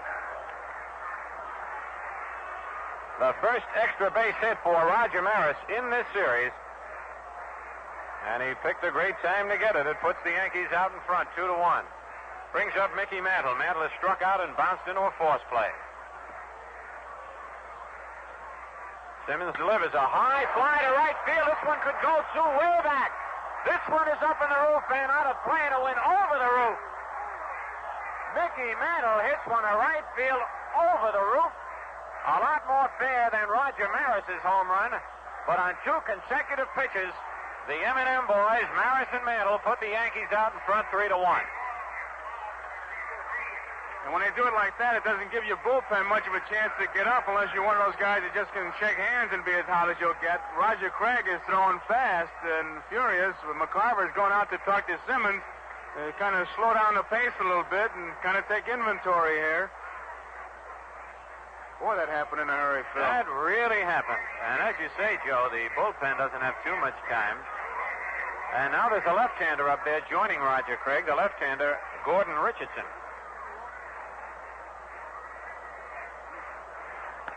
So both teams now with 6 base hits, but the Yankees got the 2 big bombs here in the top of the 6th. And they're leading 3-1. There's 1 out, nobody on. The batter, Elston Howard. Ellie has popped to second and bounced to second. Simmons delivers a slow curve hit high in the air to right field. Shannon can get this one, though. He moves in and makes the catch. So it's 2 away. And the batter, Tommy Tresh. I know a lot of times you've heard it, Phil. I have 2 fellas come back and they say, listen, let's start waiting and go to the opposite field. And just wonder who was the guy who started for the Yankees because Mantle went to the opposite field. Howard definitely was going that way. Well, Joe, you had noticed something last inning when Simmons was in a little bit of trouble, and they had the Cardinal bullpen going. Maybe Johnny Keane thought he could get away with another inning or 2, but he got in trouble this inning. Tommy Tresh takes a pitch low, ball 1. Tommy has bounced to third, double to left. He scored the Yankees' first run in the 5th inning.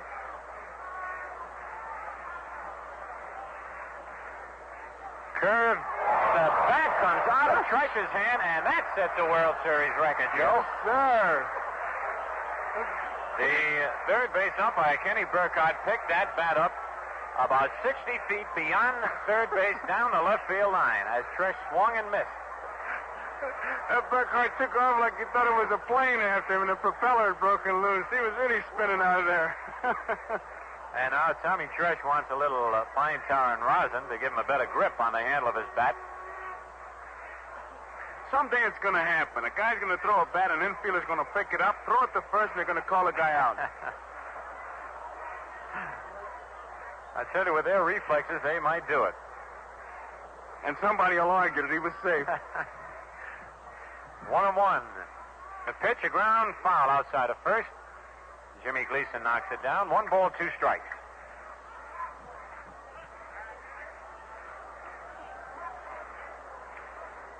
Two out, nobody on. Kurt Simmons goes to the rosin bag.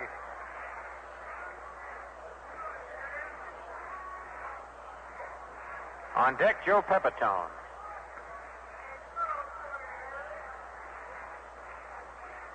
The windup by Simmons. He kicks, delivers. It's strike 3 call. Tresh knew it.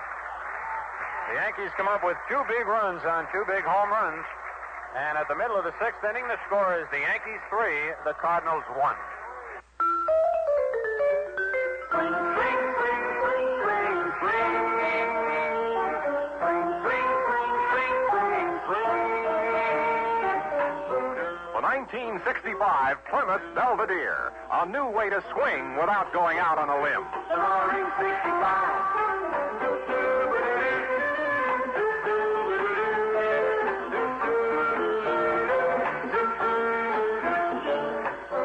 65 Belvedere. Beauty, power, big car at a little price. 18 models in all. 65 Plymouth Belvedere. A new way to swing. Swing, swing, swing, swing, swing, swing. Now with all the roaring 65s at your Plymouth dealers. Something for everyone. Something for everyone. The Roaring 65. For the Cardinals, in the bottom of the 6th, it'll be Kenny Boyer, Dick Grote, and Tim McCarver facing Jim Bouton. The Yankees leading 3-1 in this 6th game of the World Series. A must game for the New York Yankees. In 1952, the Dodgers had the Yankees down 3-2, and the Yankees won the final 2 games at Ebbets Field. Yogi, who has been optimistic all year long, continues that optimistic viewpoint right through this World Series. He claims the Yankees can do it. Kenny Boyer fly to left and struck out. Bouton's curve is on the outside corner, strike 1 call. Yogi didn't make a big deal about it either, Phil, before the game. When he asked how he felt, he said, why, can't we win 2 games here? Yogi is short and to the point, and gives you those straight answers. The 1-strike curve, ground ball at second. Richardson on the big hop. Flips over to Pepitone, it's 1 away. Brings up Dick Grote. Grote struck out, fly to center field.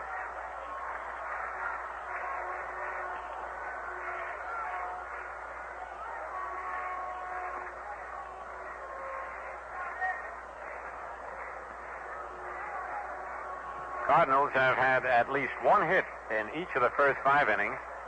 Had 2 in the first inning. Pitch to Grote is taken high, ball 1 as Grote bluffs a bunt. Boyer does not play in for Dick Grote. Grote not as fast as Flood or Brock or White. The next pitch right down the middle, strike called, 1-1.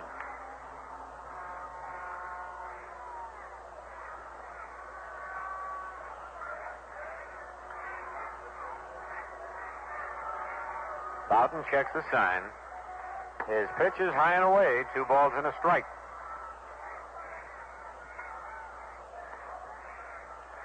Last inning, Bouton was taking a little more time between pitches. This inning, he's pitching a little more rapidly. Grote with that closed stance looks at the pitcher over his left shoulder.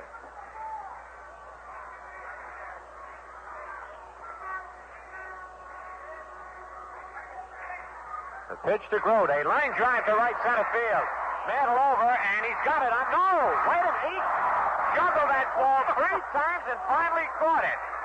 He really had me fouled up. Mickey got a good jump on the ball, got his glove on it. It bounced out of his glove. hit it with his bare hand, and went up in the air again, and then finally caught it. Phil, I think if you're scoring, you ought to give him 1 put out and 3 assists. He really bobbled that baby around. Maris said something to him, and I'll bet it was something to the effect of, listen, if you can't catch him, let the Sherman have him. So it's 2 out, and here is Tim McCarver. Red hot all through this World Series. McCarver single to right and beat out an infield single. Spezio and Buchek loosening up down in the Cardinal bullpen. Tim McCarver, a left-hand batter. Boughton's pitch is hit high in the air to straightaway center field. Roger Maris moving in under it. Maris is there, and he's got it. An easy inning for Boughton, 3 up and 3 down. And now at the end of the 6th inning, the score is the Yankees 3 and the Cardinals 1. And now we pause 30 seconds for station identification. WGY, WGFM, Schenectady. Take a between-innings break and refresh yourself with a favorite mixed drink made with Saratoga Vichy. It brings out the fine flavor of any beverage.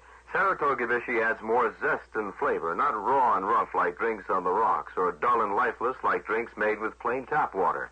Saratoga Vichy is the genuine Vichy from the world-famous Saratoga Vichy Spring. Get Saratoga Vichy in the green bottle with a bright yellow label wherever you shop.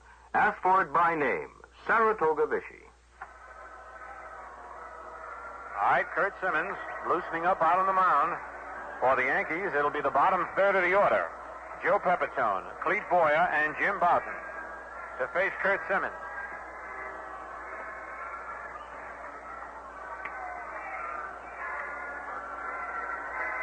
Going into the 7th inning of this ball game with the Yankees leading 3-1.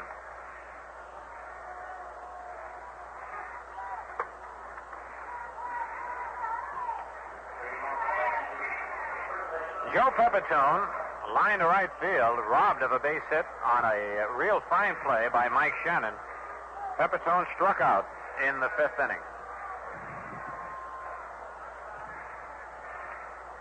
The lights are on here at Busch Stadium, even though the sun is shining brightly. Pepitone swings, foul tips the ball, strike 1. And now Bonnie Schultz, the knuckleball thrower, and Ron Taylor, the hard-throwing right-hander, loosening up down in the Cardinal bullpen. In the Yankee bullpen, Whitey Ford loosening up. Pepitone runs up to bunt, takes it outside, 1-1. For the Cardinals, Simmons is scheduled to be the 3rd hitter next inning. And also, the reason that Spezio and Buchek were loosening up, Maxville scheduled to be the 2nd batter next inning. Pitch to Joe on the outside corner, strike called. 1 ball, 2 strikes.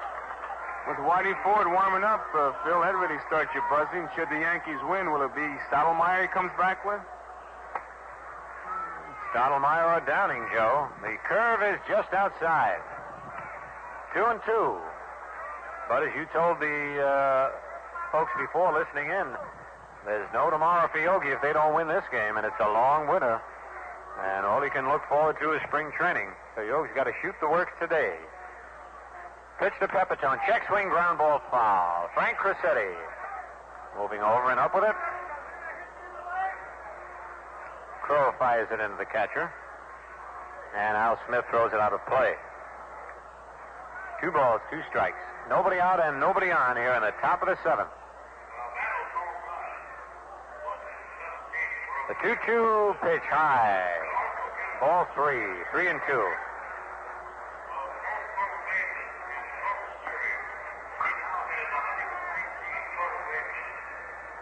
The public address announcer is giving some of the records that Mantle has broken with that home run he hit last time up. The curve is popped up. Bill White, coming over near the Yankee dugout, has got the room in foul territory. He puts it away, and it's 1 out. That brings up Clete Boyer. Boyer flying to center and bounced to second base. Jim Boughton has the warm-up jacket on, going over the bat rack to get his bat. Whitey Ford continues to loosen up down the Yankee bullpen.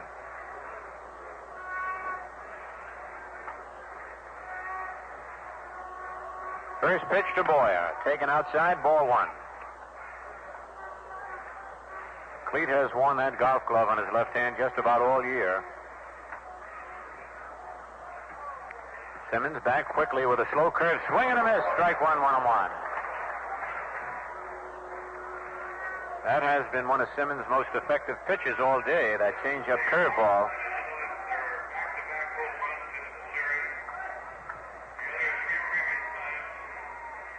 The 1-1 pitch. Line to left field for a base hit. Lou Brock over. He plays it off his shoulder, gets by him. Boyer around first, going into second. And Boyer is in at second base. And that ball took a wicked hop and hit Brock off the right shoulder. And Johnny Keane is coming out to the mound. So it's a single and an error charged to Lou Brock. And that was a tough error for Lou Brock. And Johnny Keane has signaled to the bullpen. Let's see who he wants. And it looks like Ron Taylor gets the call. Ron Taylor, who was so effective against the Yankees in his last relief appearance, will be coming on, and that's going to be all for Curt Simmons. Simmons has worked a total of 6 1/3 innings. He has allowed 7 base hits, did not walk anyone, has struck out 5, has been charged with 3 runs. And while Simmons leaves the mound and gets a good hand, we'll pause 30 seconds for station identification. WGY, WGFM, Schenectady. You know, when a team gets in a slump, it always takes a short break to refresh. Same with yourself. If you're tense and nervous, take a flavor break next inning of this exciting World Series and refresh with sparkling Saratoga Ginger Ale. Ginger Perfect Saratoga Ginger Ale is perfect as a mixer. And served ice cold from the bottle, it's great at snack times and with meals. Saratoga Ginger Ale in full quarts. Get home with Saratoga Ginger Ale today. All right, Ron Taylor is out on the mound, and he'll be pitching to Jim Bouton. Bouton, who was out on deck, has gone back in the Yankee dugout to relax. Barney Schultz continues to throw down in the bullpen. All the announcements in the press box that you hear in the background, back-to-back home runs is a big topic of conversation. The last time it was done was in 1932. Ruth and Garrick in the 5th inning with a bright sun shining. They were two pretty fair sluggers in their day, Babe Ruth and Lou Gehrig. And, Joe, you know, here today at the game, one of the greatest catchers of all time, Bill Dickey. And you know he almost signed Tim McCarver and got him away from the Cardinals? Listen, he was the one guy that was real high on him. I remember that because he kept raving about him and kept talking about this kid's desire. And, boy, he is showing that in this series. Of course, if Dickey don't know catching, who's going to know it?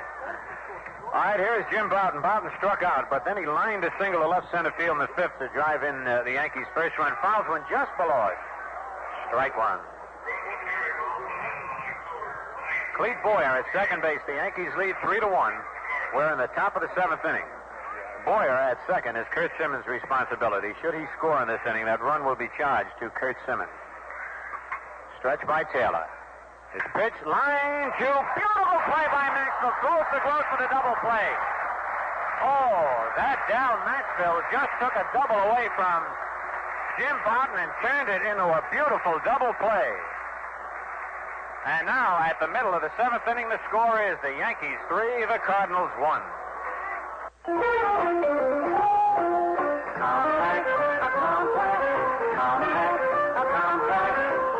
1965 Plymouth Valiant, the compact that hasn't forgotten why you buy a compact.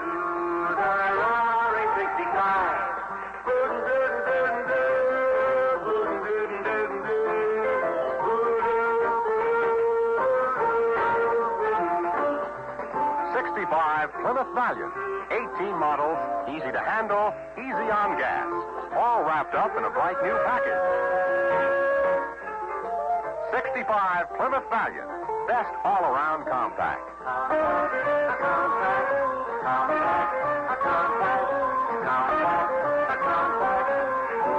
Now with all the roaring 65 at your Plymouth dealers. Something for everyone. The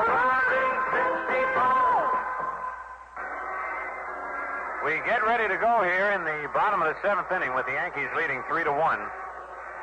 Mike Shannon will lead off for St. Louis.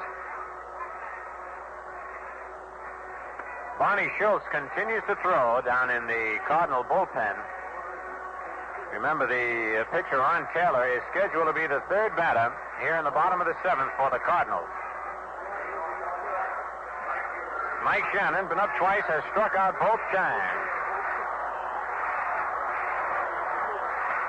Maxwell is on deck, but he has just now been called back into the dugout by Johnny Keane and hustles back into the on-deck circle. Jim Bouton ready. His pitch to Shannon. Low, ball 1.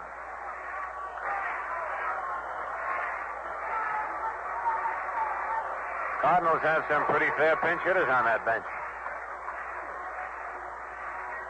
Carl Warwick, who is 3 for 3, and Bob Skinner been mentioned too. There's a high drive to left. That ball is curving, stretch over there, and that ball is out of play.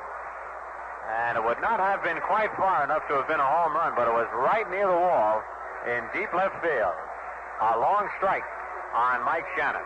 Howard now goes out to the mound to talk with Bouton. Well, at times like this, you just want to settle him down because the long foul ball, I don't care what the game is going to unsettle you just a bit. And that ball looked like it was one of those nice room service fastballs up in his eyes, and he just got around on it. And Elston Howard, happy that Bouton was able to get away with the mistake. That's right, Joe. Was right up around the letters. And not as much on it as Bouton has been throwing his fastball. Shannon now, who had gone all the way to second base, taking a little breather outside the batter's box. It's a 1-1 count. Bouton looks in for the sign. Curve is high. 2 balls and a strike.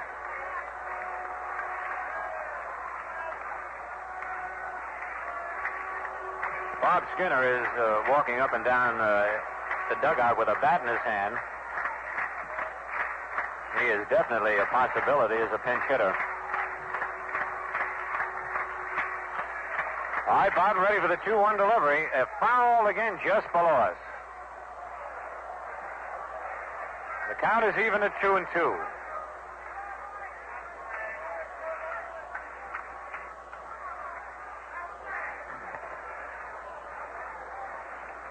Cardinals scored their 1 run right in the very first inning. Back-to-back singles by Flood and Brock, and a double play ground ball hit by Bill White. The Yankees scored 1 in the 5th inning, and then back-to-back homers by Maris and Mantle have put the Yankees out in front 3-1. The pitch fouled just up on the roof and out of play. And Barney Schultz continuing the throw in the Cardinal bullpen.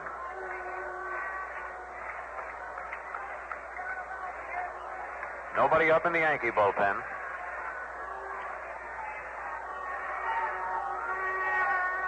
Yankee outfield straight away and deep on Mike Shannon.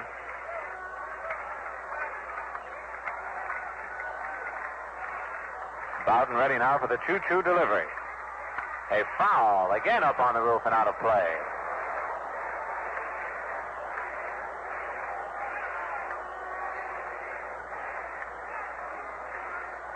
The roof is loaded here at Busch Stadium. Photographers, members of the press, a lot of people who couldn't get tickets.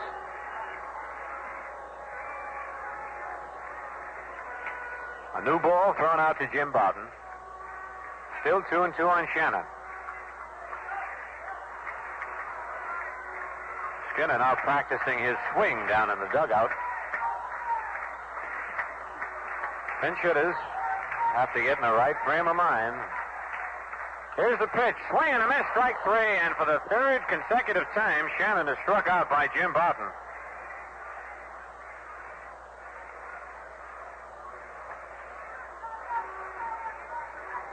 And now, we were talking about Skinner swinging a couple of bats, but here's Carl Warwick coming up to bat for Dal Maxwell.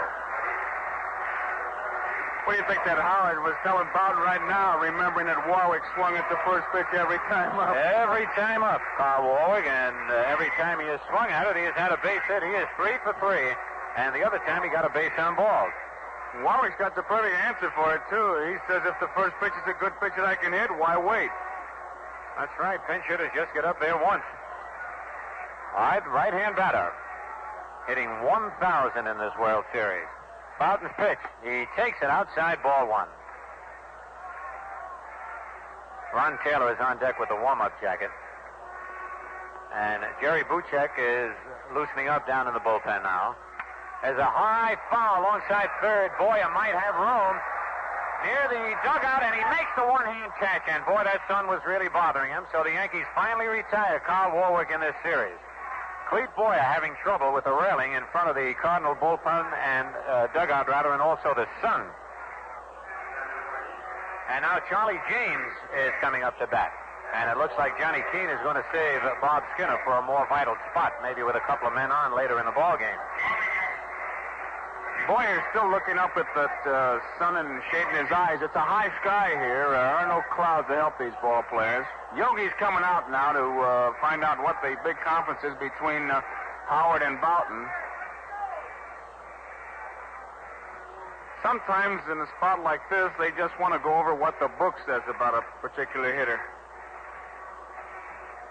Every hitter is scouted, and looks like Boughton may say something like, Yogi's playing charades now. He wants the great big one up there. That's Steve Hamilton. He went left-handed and tall, as high as he could reach. So he's got a tall left-hander. Boughton may felt something, so that's the thing to do. Let your manager know. Give him a chance to make a move, and Yogi has got big Hamilton up out of that bullpen in a hurry. All right, Charlie James, been up twice without a base hit in this series. Takes a pitch high and tight, ball one. Look at that. Boughton fired that one, though, like there was nothing wrong with his arm.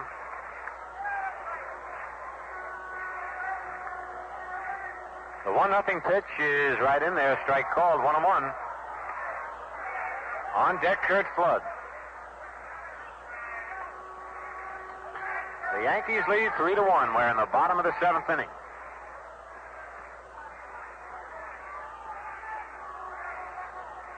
Boughton's curve is a little bit high. 2 balls and a strike.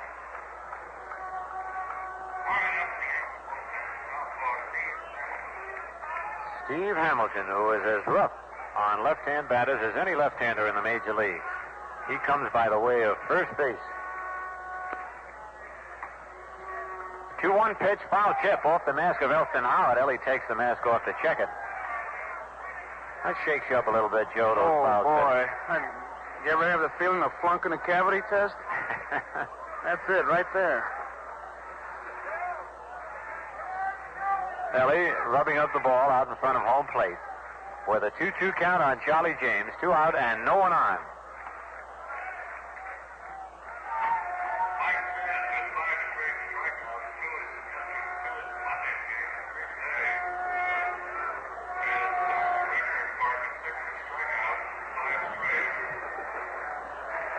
Two balls, 2 strikes. Charlie James digging in. Boughton delivers. It's a ground ball, a high hopper. Boy, a nice play. Leaps in the air. Throws to first in time for the out. Another nice play by Clete Boyer. 3 up, 3 down. And at the end of the 7th inning, the score is the Yankees 3 and the Cardinals 1. Move up to Chrysler. A beautiful car in town this year, go Chrysler. To get comfort all around. Chrysler, model 1965. The most beautiful Chrysler ever built. 18 feet of comfort, 2 tons of security. And 7 Newport models are priced at only a few dollars a month more than some of the most popular smaller cars. That's why when your Chrysler dealer says, "See us, we deliver," he means it. Like an old Chrysler, big value so easy. You won't move up to Chrysler. That's what you Chrysler. Go out and make your move up today. So Chrysler dealer invites you to test drive the all-new, completely different 1965 Chrysler. He'll show you firsthand why Chrysler is the people's choice. Out on the mound, the knuckleball throwing right-hander Barney Schultz. And Jerry Buchek has gone in to play second base in place of Dal Maxwell, who was taken out for a pinch hitter. So Bonnie Schultz, who has not been too successful in this World Series, but he sure was the last part of the season for the Cardinals. Johnny Keane says that without Bonnie Schultz, the Cardinals would never have made the pennant this year. And Schultz will be pitching to the top of the Yankee order. Linz, Richardson, and Maris. Phil Linz is 0 for 3. Line to left, struck out, and fly to left. Yankees 3, Cards 1 here in the top of the 8th inning.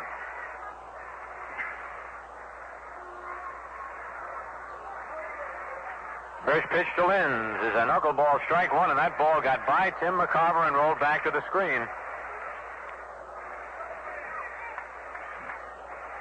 A ball that tough to catch is almost impossible to hit.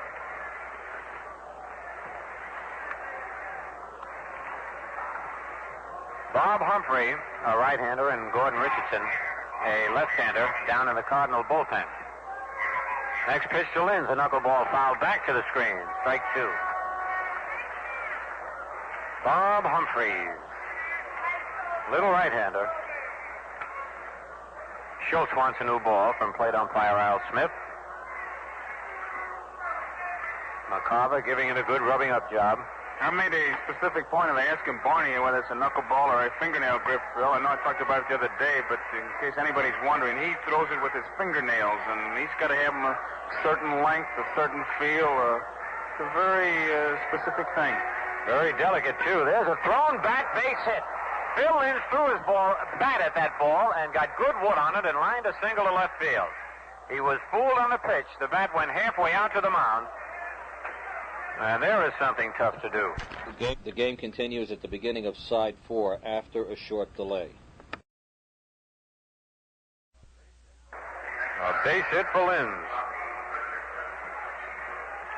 And here is Bobby Richardson. Bobby single to left, single to center, pop to short.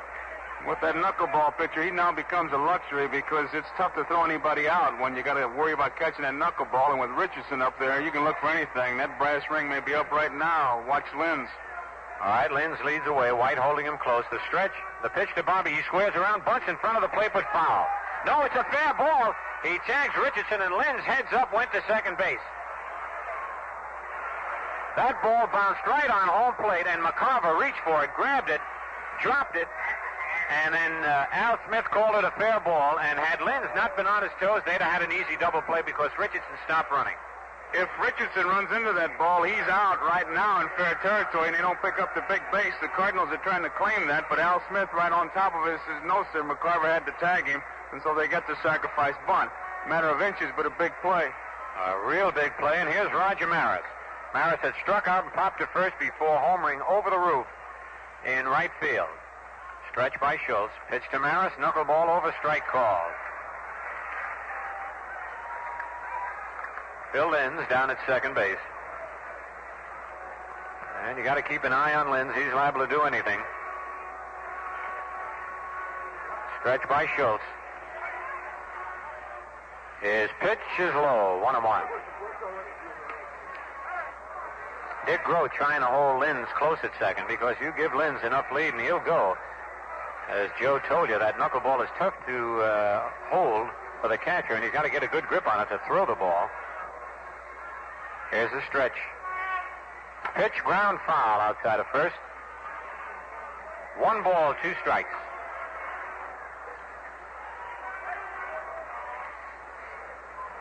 The amazing thing is that every hitter knows what's coming. Schultz is going to throw that knuckleball, but they still can't do too much for you. Now Roger Maris wants the second base umpire, Bill McKinley, to move out of his line of vision. And McKinley moves. And now the center fielder, Chris Flood, wants McKinley to move. He's going to have to dig himself a hole, Joe. You got to get managers going home, walk right out of the park. 1 ball, 2 strikes, 1 out. Phil Linz leading off second base. Stretch by Schultz. His pitch is outside. That evens the count at 2-2.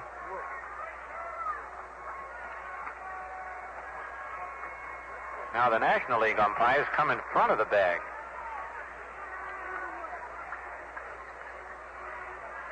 Ready for the 2-2 pitch. Here it is, and it's taken outside, ball 3. Full count on Maris.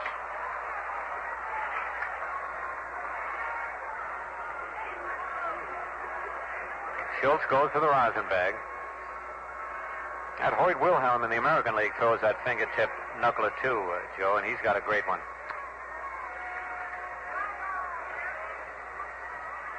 Ready for the payoff pitch to Maris. Here it is, and it's a ground ball to second base. Who check up with it on the big hop throws to White. Moving to third is Phil Linz, and there's 2 away. The batter, Mickey Mantle.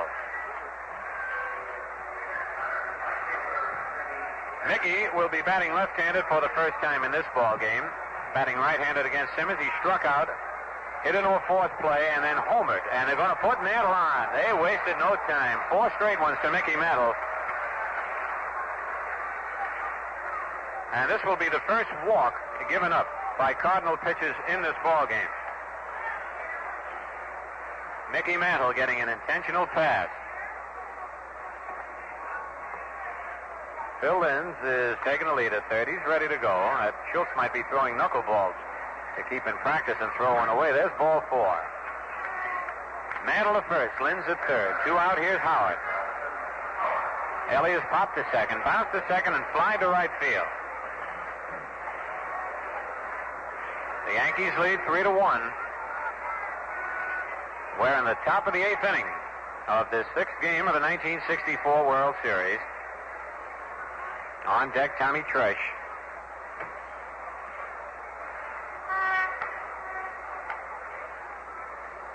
White holding the bag against Mantle. Here's the stretch by Schultz. His pitch low and outside, ball 1. And McCarver continues to call that knuckleball, Joe, even though with a runner at third. He's got to go down the drain with it. He can't switch off now. He's in trouble. And the thing about him, Phil, he's making sure that he's getting his body in front of it as much as he possibly can. Stretch by Schultz. His pitch swing. Foul tip held by Schultz. Rather by Tim McCarver. 1 ball, 1 strike.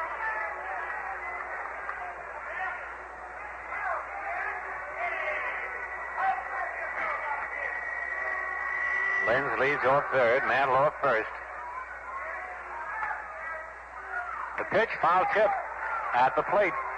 1 ball, 2 strikes. You know, I can really appreciate this McCarver, the way he's doing. I'm sure everybody watching him here does.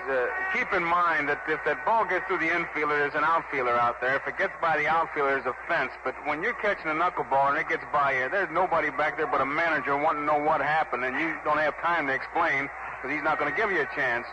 McCarver's hanging tough right with this Barney Schultz knuckleball, which I'm sure has had McCarver waking up 2, 3 o'clock in the morning many a time. All right, Joe. 1 ball, 2 strikes on Elston Howard. Stretch by Schultz. His pitch, line to center field. That's in for a base hit. Lynn scores. Mantle holds at second. And the Yankees lead 4-1. And Howard hit that knuckleball right off the end of the bat.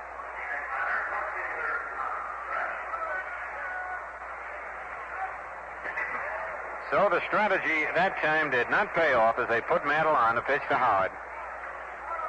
And it brings up Tommy Tresh. Tresh has bounced to third, doubled to deep left field and scored and struck out. Tommy also batting left-handed for the first time today. He and Mantle switch hitters. Howard at first, Mantle at second with 2 out.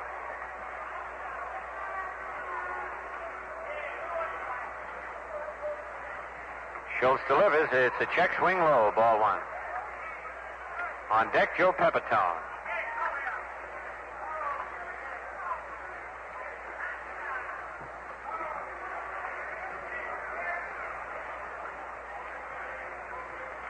So the hit by Linz, throwing the bat at the ball, has been a big one here. There's a throw to first, and they almost got him. What a beautiful pick-off play. Joe, he picked me off up here. At the sign play, Bill White, boy, he was laying back there like nothing was going to happen, and all of a sudden fire broke out, and he was in behind Elston Howard. Fine play. Sequoia right on top of that play. No argument by anybody, so, man, it was close, wasn't it? Boy, that was really something. And Howard had a real big lead at first. Just missed getting him. The pitch is low, ball 2, 2-0.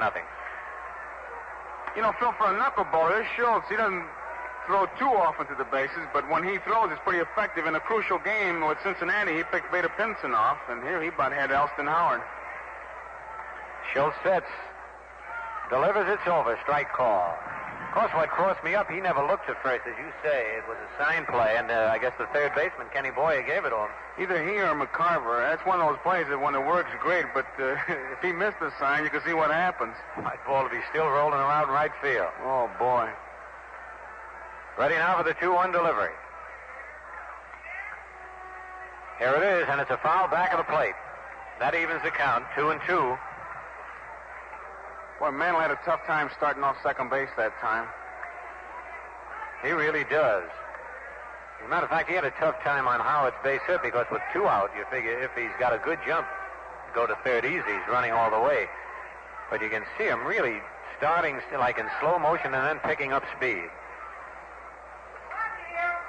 2 balls, 2 strikes, 2 out. 1 run in. Here in the top of the 8th, the Yankees lead it 4-1.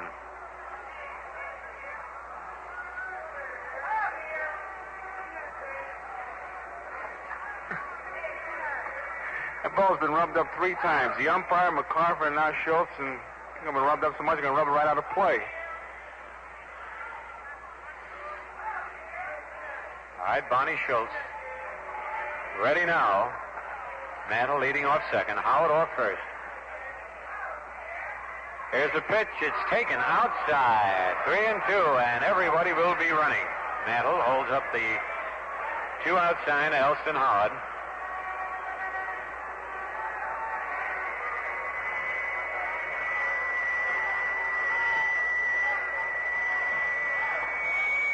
Full count on Tommy Tresh. The stretch. The runners go. The ball is popped foul and coming back out of play into the crowd.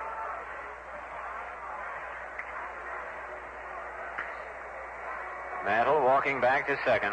Howard back to first.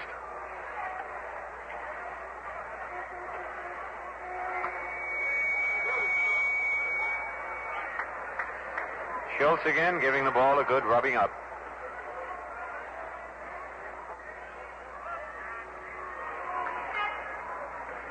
Goes to the rosin bag.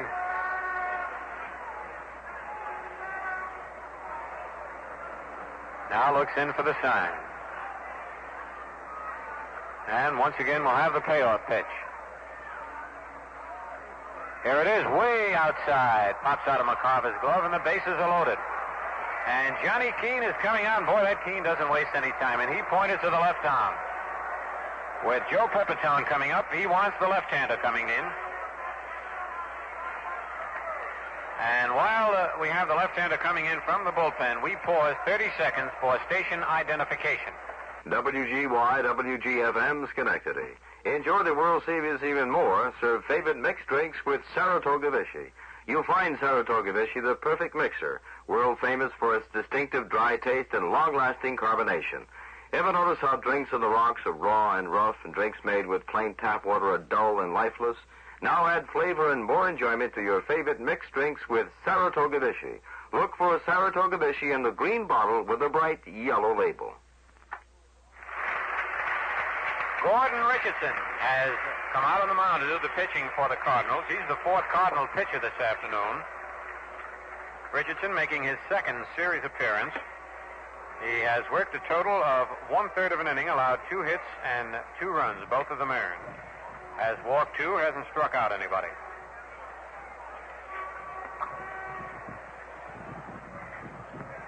And the left-hander will be facing the left-hand hitting Joe Pepitone. Joe 0 for 3 in this ballgame, is lined to right, struck out, and popped out to first base. Yankees have Mantle at 3rd, Howard at 2nd, Tresh at 1st. 1 run in here on the top of the 8th, New York leading the Cardinals 4-1.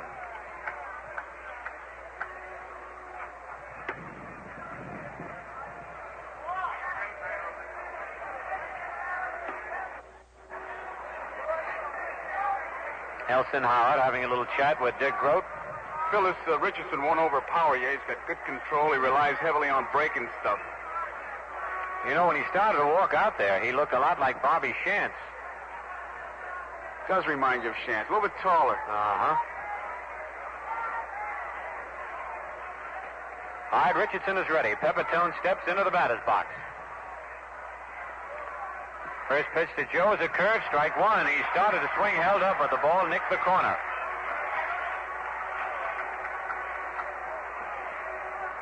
Well, I think one of the great descriptions of all time was Red Barber's description of Bobby Shan. Says when he finished pitching, he looked like a bar of used laundry soap. Another curve, low and outside. 1-1. And you're talking about one of the real great fielding pitchers of our time, Bobby Shan.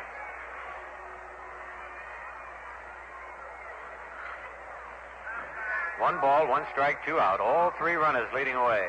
Richardson's curve high and tight, ball two, 2-1. No place to put Pepitone without forcing in a run.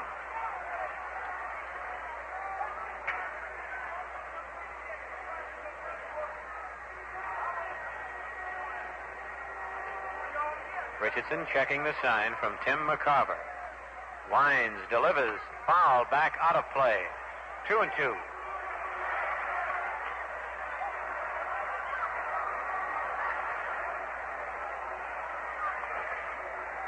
Bob Humphreys, who has sat down for a while, is up again now in the Cardinal bullpen. He's a right-hander. Here's the 2-2 pitch. Curve foul, just off the end of the bat.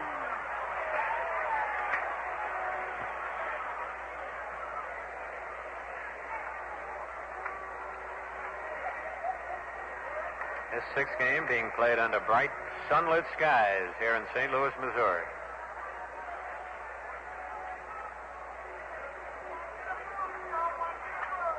Mantle, Howard, Tresh lead away.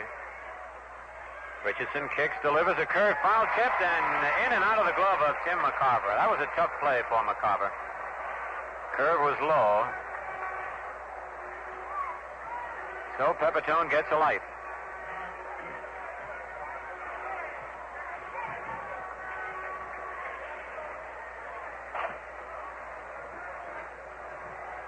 Gordon Richardson taking the sign from in back of the pitching rubber. And when he gets it, he walks up, gets set. He delivers a curve hit deep to right field. This one is gone. A grand slammer for Joe Pepitone. Holy cow, did he hit that one. Joe Pepitone. It's a grand slam home run. And the Yankees now lead 8-1. Looked like a high curveball, Phil. He really jumped on it. He's one of the happiest guys because he had a tough time with it. But boy, look at that bench. He is just bouncing with a towel over his head, hugging him. That takes a lot of the pressure off right here. I'll say it does. And Joe Pepitone has gone into the record books with a Grand Slam home run, tying a record held by quite a few. And here is Clete Boyer, the eighth Yankee to hit here in the eighth inning. He takes a pitch high, ball one.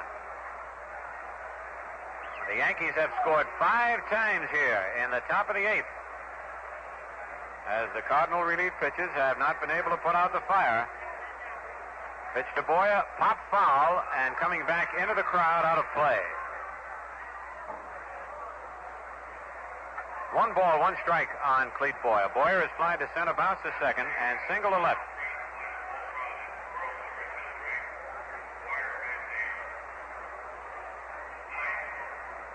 On deck is Jim Bouton. 2 men are out. The pitch is on the outside corner. 1 ball, 2 strikes. I was interested in that. This is how many times in a series 2 Grand Slam home runs been hit. This is since '56. The pitch is hit in the air to right field. Mike Shannon moving in under it. He's there and he's got it. 5 big runs for the Yankees in the top of the 8th inning. And now at the middle of the 8th inning, the score is the Yankees 8, the Cardinals 1. See us. We deliver. The most beautiful new car. Chrysler 65. That's our car. And it could be yours. The most beautiful Chrysler ever built. See us.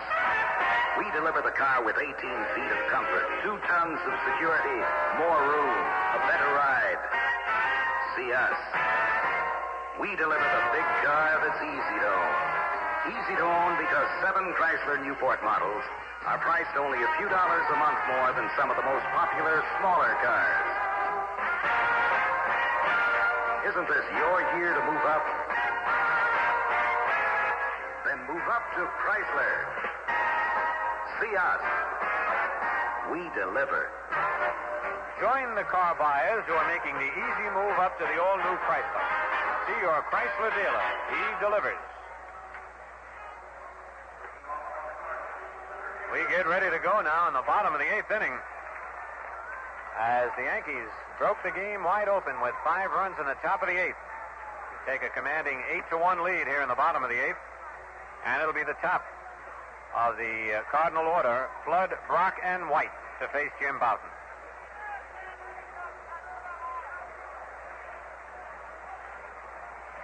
Flood single to left and scored the Cardinals' only run in this game in the first inning. Fly to right in the 3rd, walked in the 5th. And that is the only walk given up by Jim Bouton.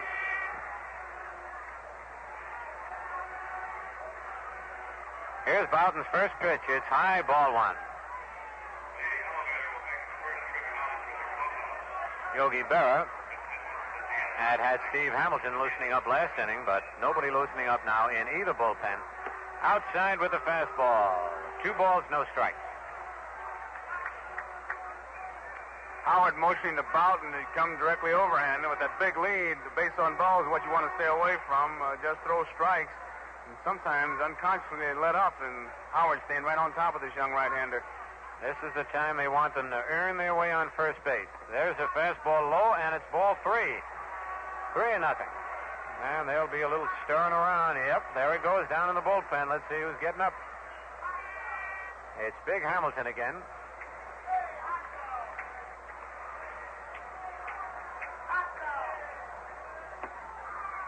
The next pitch is in there. Strike call, 3-1. And now Ralph Terry gets up along with Steve Hamilton. Hamilton, the left-hander. Terry, the right-hander. Bouton's 3-1 pitch. Low, ball 4. And Flood has walked for the second time in this game.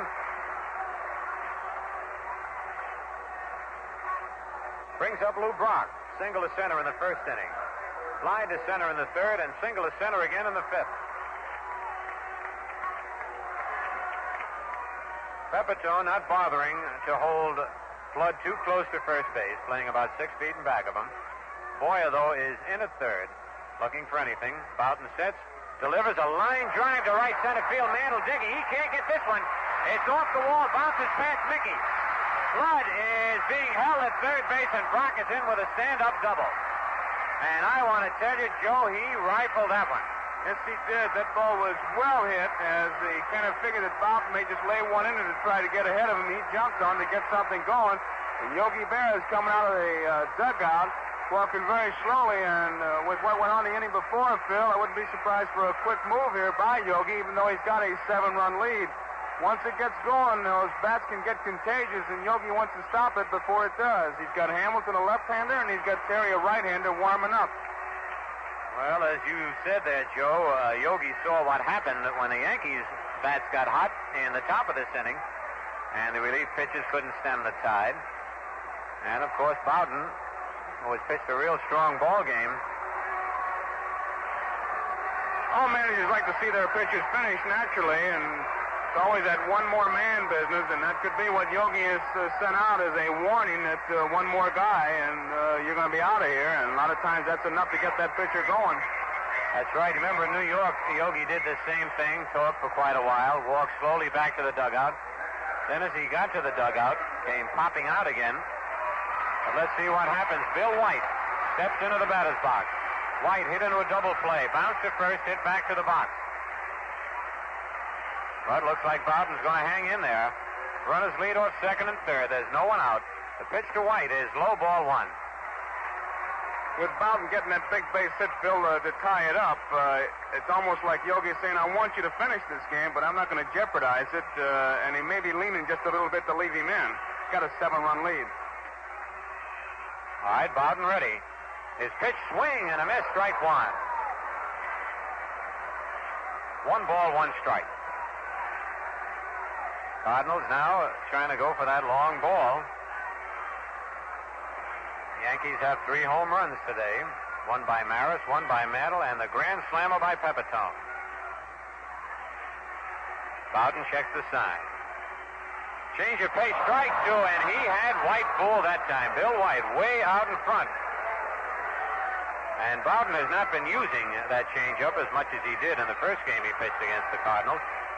But he sure used it in a great spot there. Flood at third, Brock at second with no one out. Bowden winds, delivers a curved ground ball, and Pepitone's got it. Wheels around, flips to Bowden, in time to get White. A run scores, and that makes it an 8-2 ball game. White is credited with an RBI on that ground out. Moving to third on the play, Lou Brock. Pepitone made a good play again on Bill White, tossing him out.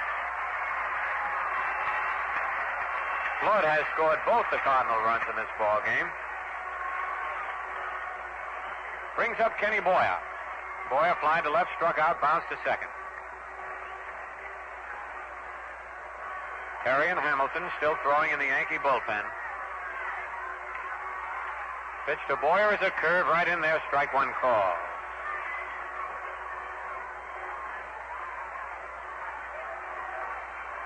On deck, Dick Grote.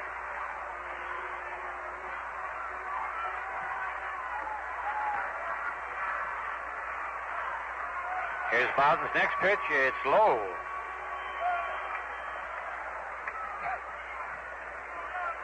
One ball, one strike.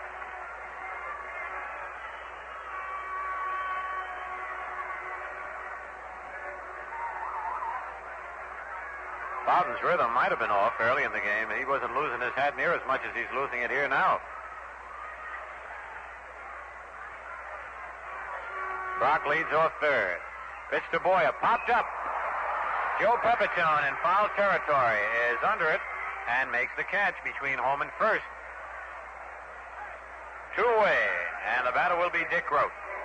Grote is 0 for 3, struck out, fly to center, line to right. I think it's pretty obvious, Phil, that since Yogi's last visit, he wasn't out there checking on Bowden's health. It looks like he let out a pretty good blast, and Bowden's really been throwing. You're absolutely right, Joe. He's throwing harder now, or just as hard now as he was in the early part of the game. Yankees 8, Cards 2, with 2 out in the bottom of the 8th. Ground ball hit to short. Linz backs up on a big hop. Throws to first in time to get Dick Grote. The Cardinals pick up a run. And now, at the end of the 8th inning, the score is the Yankees 8, the Cardinals 2.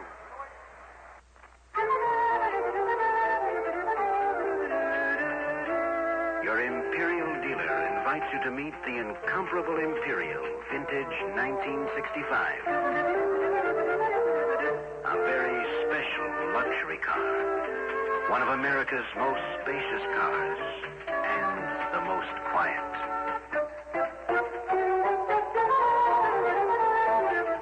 The interior is trimmed in rare walnut. Virtually every power assist is included as standard equipment. There is even a master gauge to watch the other gauges. Enter the quiet world of the incomparable Imperial, a world of luxury no other car can offer. Take time to discover the many important exclusives offered by the 1965 Imperial. See it today at your Imperial dealer. Well, the 5th pitcher for the Cardinals is out on the mound right now. Bob Humphreys, a right-hander. And he'll be pitching to Jim Bowden, Phil Linz, and Bobby Richardson as we get ready to play in the top of the 9th inning. In the Yankees' big 5-run 8th inning, they actually came up with 2 big breaks in that inning.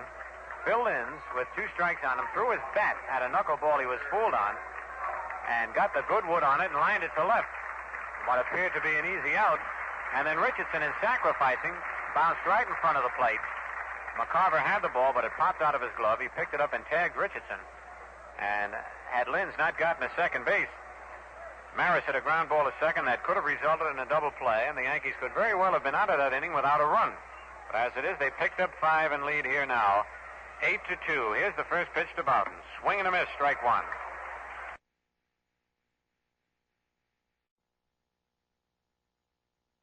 Bowden struck out. Lined a single to left center and hit into a double play. Some question, too, Phil, whether Richardson had run into that ball. Been a little interference and called him out. He wouldn't have got that base. So That's close. true. Next pitch is over. Strike 2 call. 0-2. They say baseball is a game of inches, and we've seen it here today.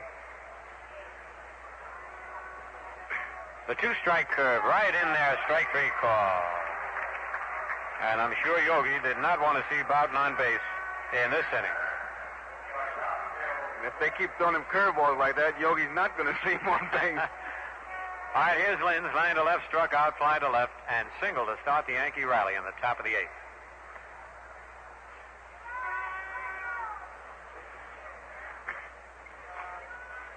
Funny windup by this Humphreys. The pitch is the strike call. I've never quite seen a windup like this, Joe. He hides that ball real good. It's hard to pick up. Last minute is when you pick it up. Double pump this time. Pitch, ground ball to third. Big hop to Kenny Boyer. Fires to Bill White. It's 2 out. That brings up Bobby Richardson. Bobby single to left in the first inning, stole second. Single to center in the fourth. Popped to short and sacrificed. He's 2 for 3. Has 11 base hits in this series. 2 out, no one on. It's to Bobby. Foul back out of play in the upper deck.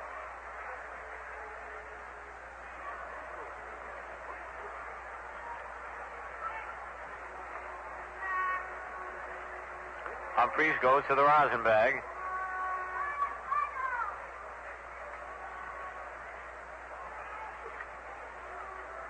Now he winds. Again, the double pump. Pitch, a ground ball. Nice play by Kenny Boyer to his left. Throws to first for the out. And if Boyer had not caught that ball, Richardson would have had an infield single. So it's 3 up and 3 down. And at the middle of the 9th inning, the score is the Yankees 8, the Cardinals 2. This is Joe Garagiola. You know, in sports, a lot of people think it's a spectacular play that counts. The 9th inning homer, the grand slammer, the shoestring catch. Important? Sure. But dependable, steady performance is the real thing. Your Chrysler Plymouth dealer knows this, too. And that's why he really cares. Not only about cars, but the people who drive them. His service makes you feel like part of the team. Customer care, he calls it, with a customer relations manager to help solve your problems, to follow up every sale, to make sure the customer's happy. Customer care means treating your car right, too, with the right mechanics, the right tools, and only Mopar Chrysler parts. See your Chrysler Plymouth dealer, a guy who keeps on caring. And right now, your Chrysler Plymouth dealer offers a free 52-page TV football almanac. Inside are rules, lineups, charts, and pictures for our greatest enjoyment of the college games. Brought to you Saturdays on NBC TV by Chrysler Corporation. Just ask your Chrysler Plymouth dealer for it.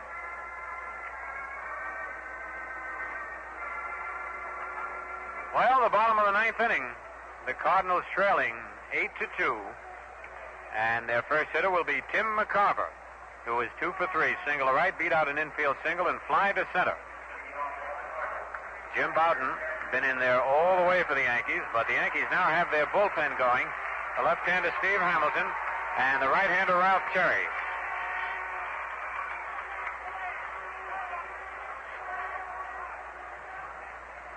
McCarver batting an even .500 in this series. He has 10 hits in 20 at-bats.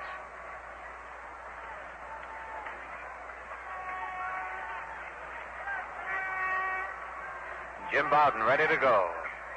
His pitch is inside, ball 1.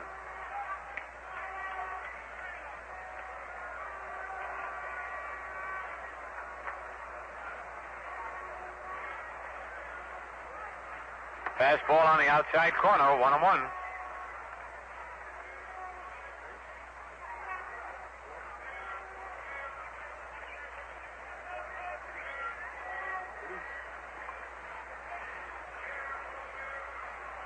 Bowden ready. Curve, ground ball, foul outside of first. Nice play by Pepitone. Oh, he cut the pie on that one. He didn't even know he had it, Joe. That grand slam will make you do it, boy, like you're leading the parade. As a matter of fact, anything Joe does, especially here in St. Louis, the fans really give him a lot of riding.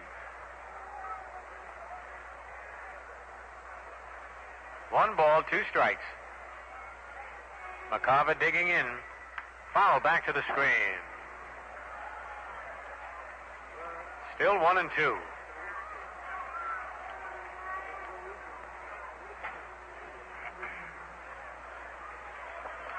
Yankees came on late here in this ball game, scoring 1 in the 5th, 2 in the 6th, and 5 in the 8th.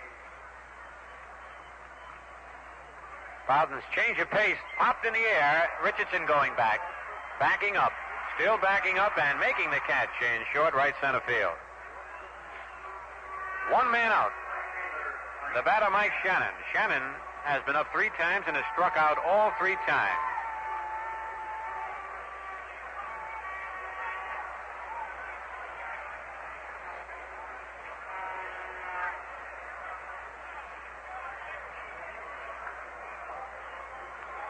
Boughton's pitch is high and outside. Ball 1. Howard walks halfway out to the mound and tells Boughton, keep firing that ball. Don't let up.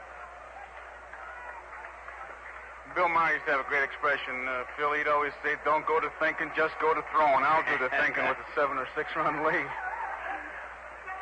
Foul back on the screen. Bill Maher was quite a manager, Joe. Oh, he was probably the most... He understood, I think, ball players better than any manager I know. You played for him. Yes, I did. Great man. Oh, what feeling he had for the ball player. 1 ball, 1 strike, 1 out. Nobody on here in the bottom of the 9th. Boughton still doing exercises out on the mound. His pitch is hit deep to right field. Mantle going back. That ball is off the screen. And Shannon rounds first, starts, and then goes back to first. Shannon was undecided. In a close ball game, he'd have gone all the way to second, but right here he played it safe.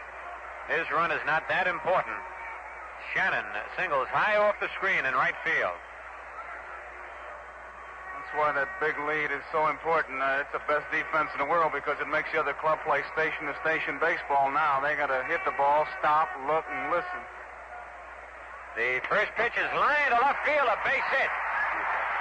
Jerry Buchek on the first pitch, and Shannon's trying for third, and he crossed up Tresh there. Now, Shannon did not go to second on what appeared to be a cinch double, but he turned second and went to third. And Tommy Tresh just held the ball saying, why is he going to third? But he's in there. Man, if he had been thrown out, he would have got a little lip service from Johnny Keane, but a single left. And now Bob Skinner is coming up to pinch hit. Yogi's got a foot on the second step of the dugout. If he gets any higher, that's going to be all for Boughton. So Jerry Buchek wasted no time. Looks like Yogi's going to make a move with his left-hander. He's been waiting to get Hamilton in, it looks like. Skinner, the left-hander. And the way he's walking out there and looking towards the right field bullpen, it looks like he's going to make a move and give this young right-hander some help.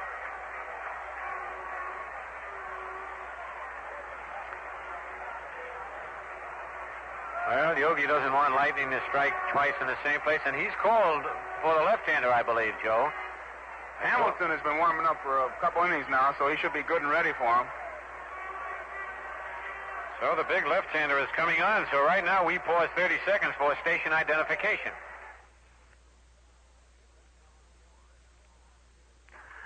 This is WGY, the General Electric Station, Schenectady. You'll always be home safe when you buy Ginger Perfect Saratoga Ginger Ale. Its extra pale, dry flavor is bubbly, bright, and zesty. A real thirst quencher, too. And Saratoga Ginger Ale is a delicious mixer served with your favorite beverages. Saratoga Ginger Ale is a happy marriage of imported Jamaican ginger and clear, pure water with just the right touch of carbonation. Get Saratoga Ginger Ale at your favorite store in full quarts. Remember, Saratoga Ginger Ale, full quarts give you over 10% more in every bottle than in other so-called quarts. Slide home with Saratoga Perfect Ginger Ale today. Boughton worked 8 1/3 innings. He allowed 9 hits, walked 2, struck out 5. and thus far has been charged with 2 runs. But Shannon at third and Buchek at first are Bowden's responsibility should they score.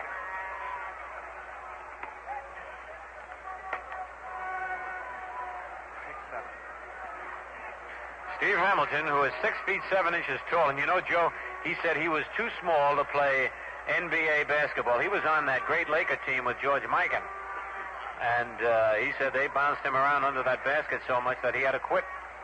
I don't know about that, but I watch him throw now, Phil. I tell you, he gives you the feeling you're hitting uphill. He does, a big boy, and to left-handers, he has been rough all year. Bob Skinner digging in at the plate. Buchek at first, Shannon at third. 1 man out in the bottom of the ninth. Yankees lead 8-2. Here's the pitch to Skinner. A curve low and away. Ball 1.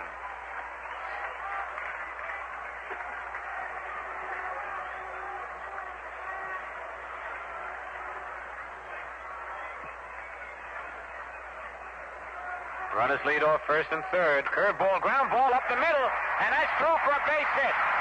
1 run scores, and Buchek holds it second, and it's an 8-3 ball game. So Bob Skinner didn't seem to have any trouble with the left-handed slants of Steve Hamilton as he bounces one up the middle. And these Cardinal pinch hitters continue to come through in this series. A run batted in for Bob Skinner. That run is charged to Bowden. And here is Kurt Flood. He is singled. Fly to right and walked twice. He's also scored twice in this game. It's now an 8-3 ball game in favor of the Yankees. And now Pete Mickelson gets up to warm up alongside Ralph Terry. The pitch to Flood, a swing and a miss, strike 1. On deck, Lou Brock. Cardinals break up their right and left-hand hitters pretty well. They got a right-hand hitter, left-hander, left-hander, right-hander, right-hander, left-hander. Curve, swing and a miss, strike 2. He just did foul tip it. Held on to by Elston Howard. Al Smith gives the sign. 0-2 on Flood.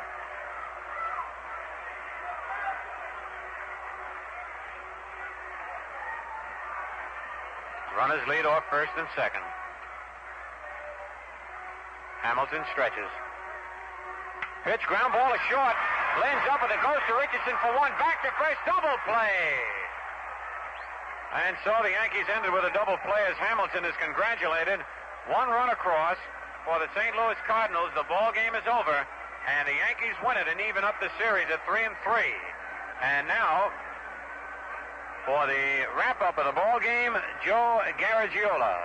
And a tremendous ball game it was, Phil. If Boughton and Simmons hooked up here, and the whole story has to be the power of the New York Yankees and the fine pitching of Jim Boughton. Youngster right now walking across the field, being congratulated by Frankie Crosetti. Simmons and Bowden hooked up, and you go back to a play back in the 5th inning. The Cardinals jumped out to a 1-0 lead in the very first inning on a base hit by Flood, one by Brock. White hit into a double play with Flood scoring. And then in the 5th inning, Tresh hit a double. Pepitone was out on strikes. Boyer then hit a ground ball. He was thrown out by Maxwell to Bill White, but Tresh took third. And then Boughton got himself a line drive base hit to tie up this ball game at 1-1. In the 6th inning, Maris and Mantle hit home runs, and so the Yankees took the lead. And then the 8th inning, they broke it loose with 5 big runs. They feature, of course, a grand slam home run by Joe Pepitone. Jim Boughton in a real tough ball game because for the Yankees, this was the game they had to have. There was no tomorrow for the Yankees. They had to win it. And Jim Boughton knew it. He went as long and as hard as he could possibly go. And he is the winning pitcher. He needed some help from Hamilton. He got it. A game-ending double play engineered by Phil Linz and Bobby Richardson. Here is the line score. 8 runs, 10 hits, and no errors for the New York Yankees. Jim Boughton is the winning pitcher. For the St. Louis Cardinals, 3 runs, 10 hits, and 1 error. And Kurt Simmons is the losing pitcher. So we're all evened up now, 3 games apiece. Tomorrow, who knows who will be the pitcher, because they're going to go with everybody.